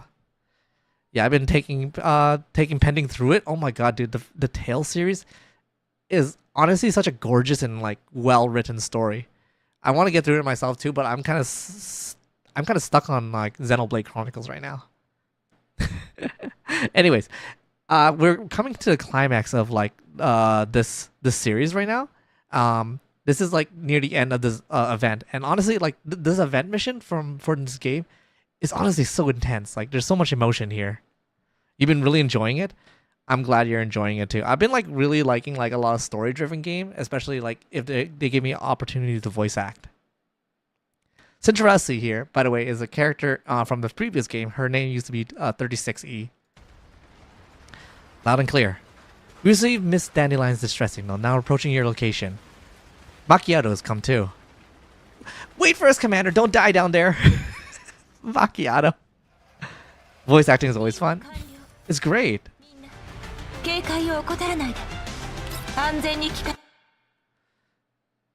Yeah, there's like a lot of like intense moments from this series and everything. Wait, am I at the end of the mission?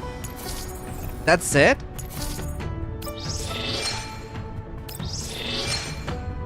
That's crazy. Wait, is the story done or is it the second half? I mean, I have to do this one too, like later, right? That's it. Oh my god, the story is over. There's no way that the story is over.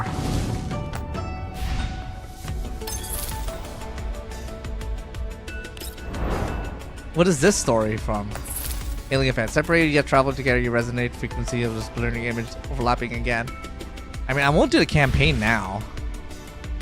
But yeah, Pending, if you do need to get some rest, you need to go. I won't ask you to stay, but everybody else who jumped in and said hello over here, welcome. I guess we'll play a little bit longer, dude. I was gonna. It was like 12:20, so I was going like, oh, it's gonna end, but like, I guess I'll just keep going. I won't have you guys stick with me in the supply mission because that's just like auto battle, honestly.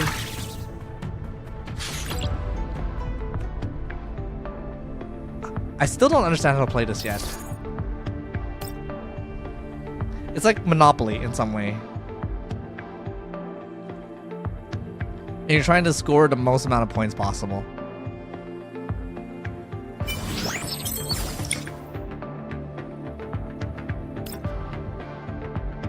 Five? Wait, to fight something? Start combat? I lose.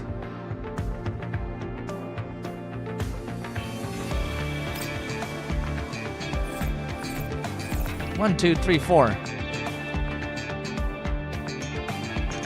Okay, scarf. Scarf. Maybe this one. Scarf. Okay. So what I'm trying to do here is I'm trying to get 13,000 points by playing through all these mini games. One. Dispatch. Dispatch is complete. Choose a squad member to receive a reward. Centurasi? Okay. Oh, okay. It's so fun. It is kind of fun, but also like I don't really understand it like entirely. I want to try to do. Let's try to do one. Because I want to get this. Upgrade this outpost. Oh, I don't have supplies? Okay, I need to get more supplies.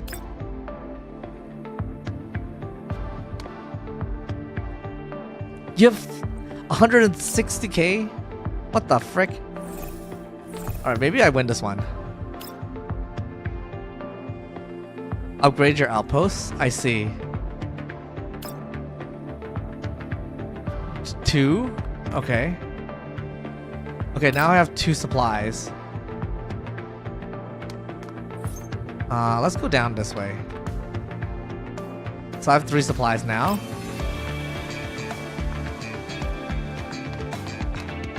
Upgrade outpost, yes. Oh, it is like Monopoly. Every time you go into here, you can, yeah. How much do I have to finish this one? 1, 2, 3, 4, 5, 6. I mean, I can still just use this die and see what I get. Get more points. 1, 2, 3, 4, 5. 1, 2, 3, 4. 1, 2, 3, 4. Let's go 4.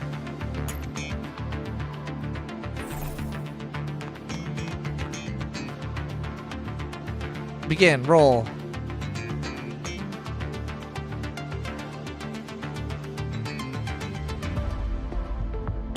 And you just want to do 1. Oh, okay. So you get these buffs, right? And then I can't afford this stuff, right? Oh my god, wait, I understand this game now. How many times can you play a day? Is it like 4 times? Oh my god, wait, I can keep going.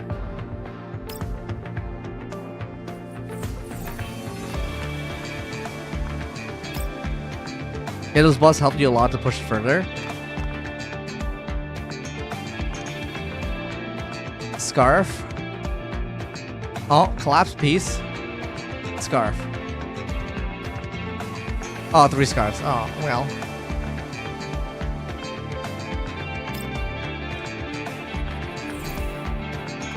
I think this is what you do.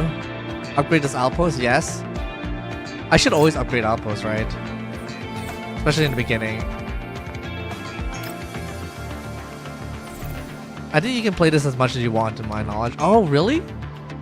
Yeah, I'll just play this at work. Oh, shoot. I love how they're using, like, surprise luck. Congratulations. Oh. Oh.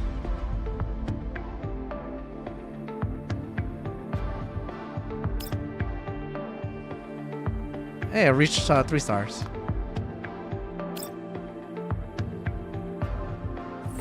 Four. 1, 2, 3, 4. I go up.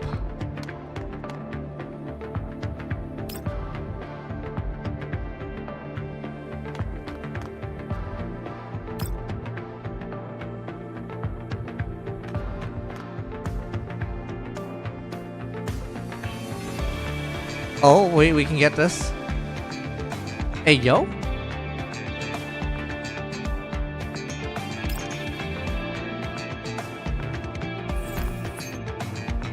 Direction we want to go. We want to go head down this way. Oh, wait, no, we wanted to go the other way for sure.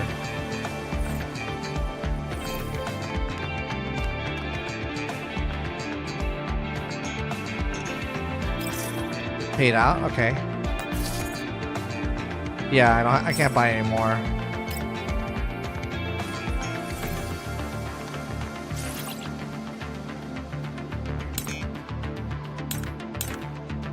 Let's do that.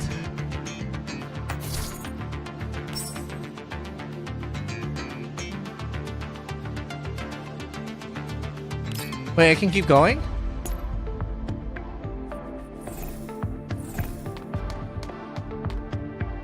I thought it was over. Oh wait, I'm almost there.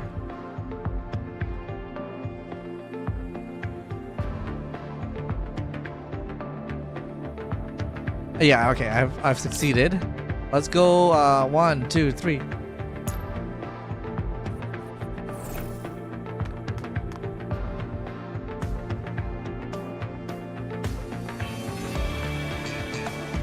I think that's good.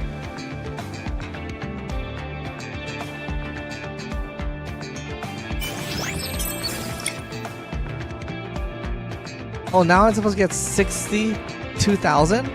Oh, wait. Is this what it is? Oh.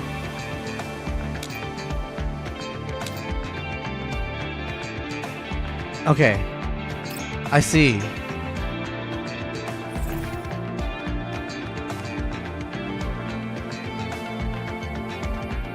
I see.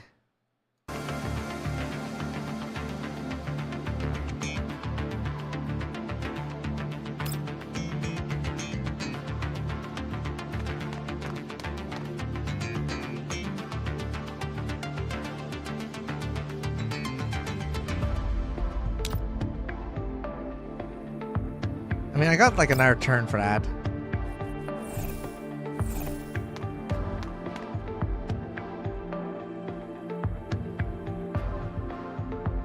Damn.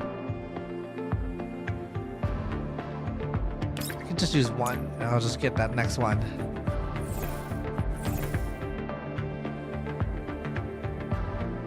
Can I build it again?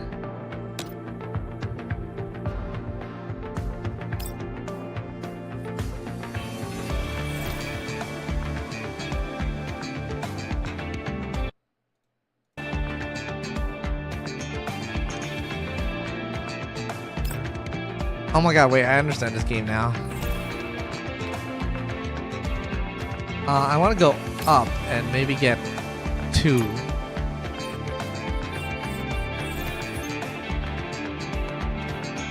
Yes, build.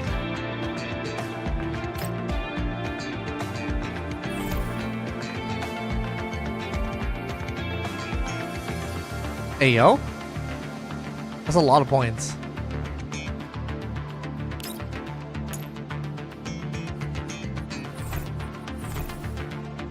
Upgrade. This is a good run.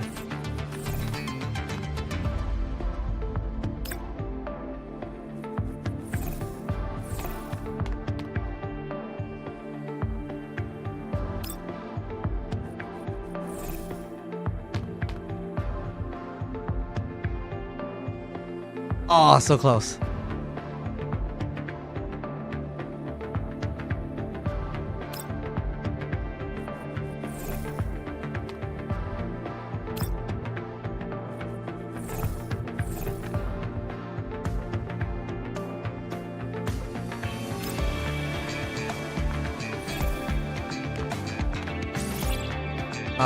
Let's do plus 200, and then we can do for military backpack, and then we'll do immediately move to the nearest outpost. That's kind of useful, actually.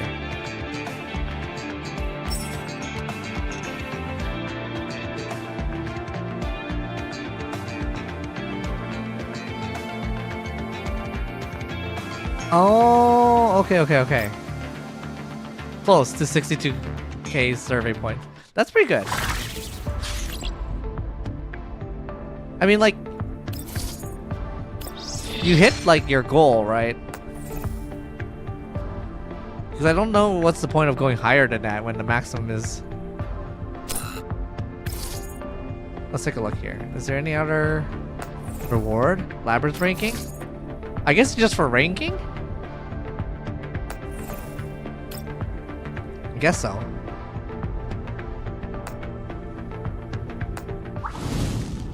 Wait, is there any rewards here? I have an exclamation mark still. Oh! Oh! I mean, I'll do that later. I see. I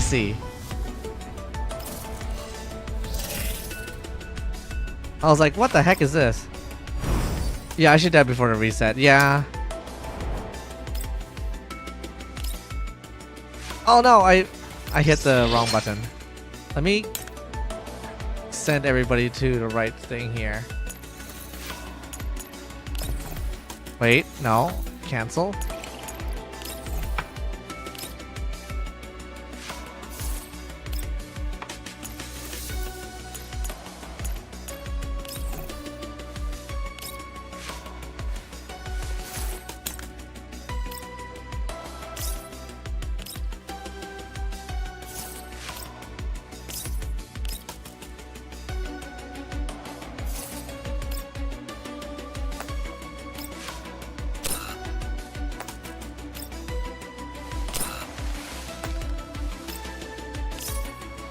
Okay, that works. The shop, I want to buy more of these ones to increase more relationship stuff. And then I guess I can get some of these.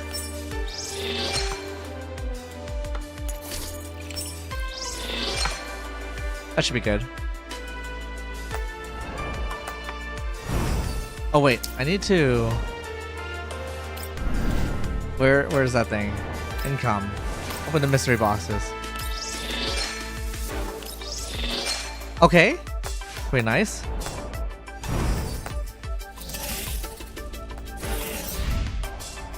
Like a little bit of energy left as well too. Is there new stuff on the store?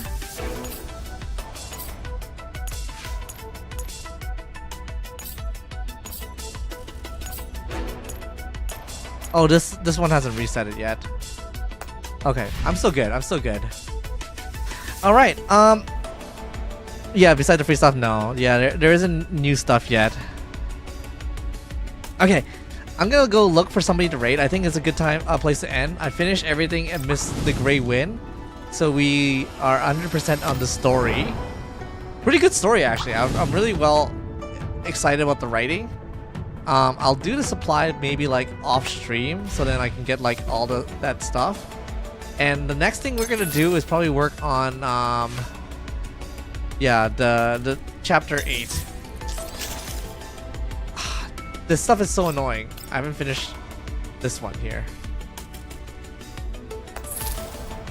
Yeah, so we'll do chapter 8 later. And I'll quickly do this one. I have a little bit of energy.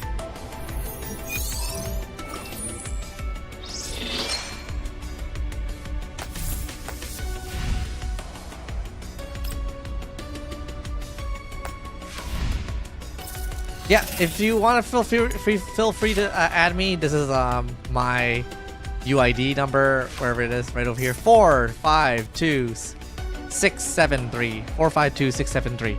Feel free to add that. Okay. Until then, guys, I will see you guys later. Let's see who I can find here to raid. Do we want to choose another Girls Frontline 2 streamer? Because I don't think there's any of my friends are currently playing. Sweet. You send a request? Sounds good. Alright, we'll look for somebody here first. Let's pull this one up on the screen here so we can look for someone to raid together. Let's go to Twitch. We're gonna go browser. Okay. Let's see who is currently streaming. Wow. Rira streaming at this time. Okay. Dax is currently streaming Runaway Schoolboy. You know what? He told me a little bit about this game. It seems like it's like kind of like horror, so it might be interesting fuck you, to. bitch. Might be interesting too. What is this game, Dax? What is this game, buddy? Okay. That's not fair. No, Oops. All right, we'll send it over to Dax, guys. I'll see you guys later. Have fun, and thank you for joining I in. have to sit and do homework because of that teacher. So if you guys want to go ahead, Figure this out. go ahead and use my raid emote. I have like a Haru raid. Go ahead and send that over to Dax. Okay. Just Okay. spam it a bunch of to him, right? I have nothing in my room. Maybe you know what? We'll do this. We'll send like a raid message, right? It'll be like Got battery. Awesome. girls feet line 2. Right? I don't know if you can unlock the emote with 100 credits or something. if you use the points.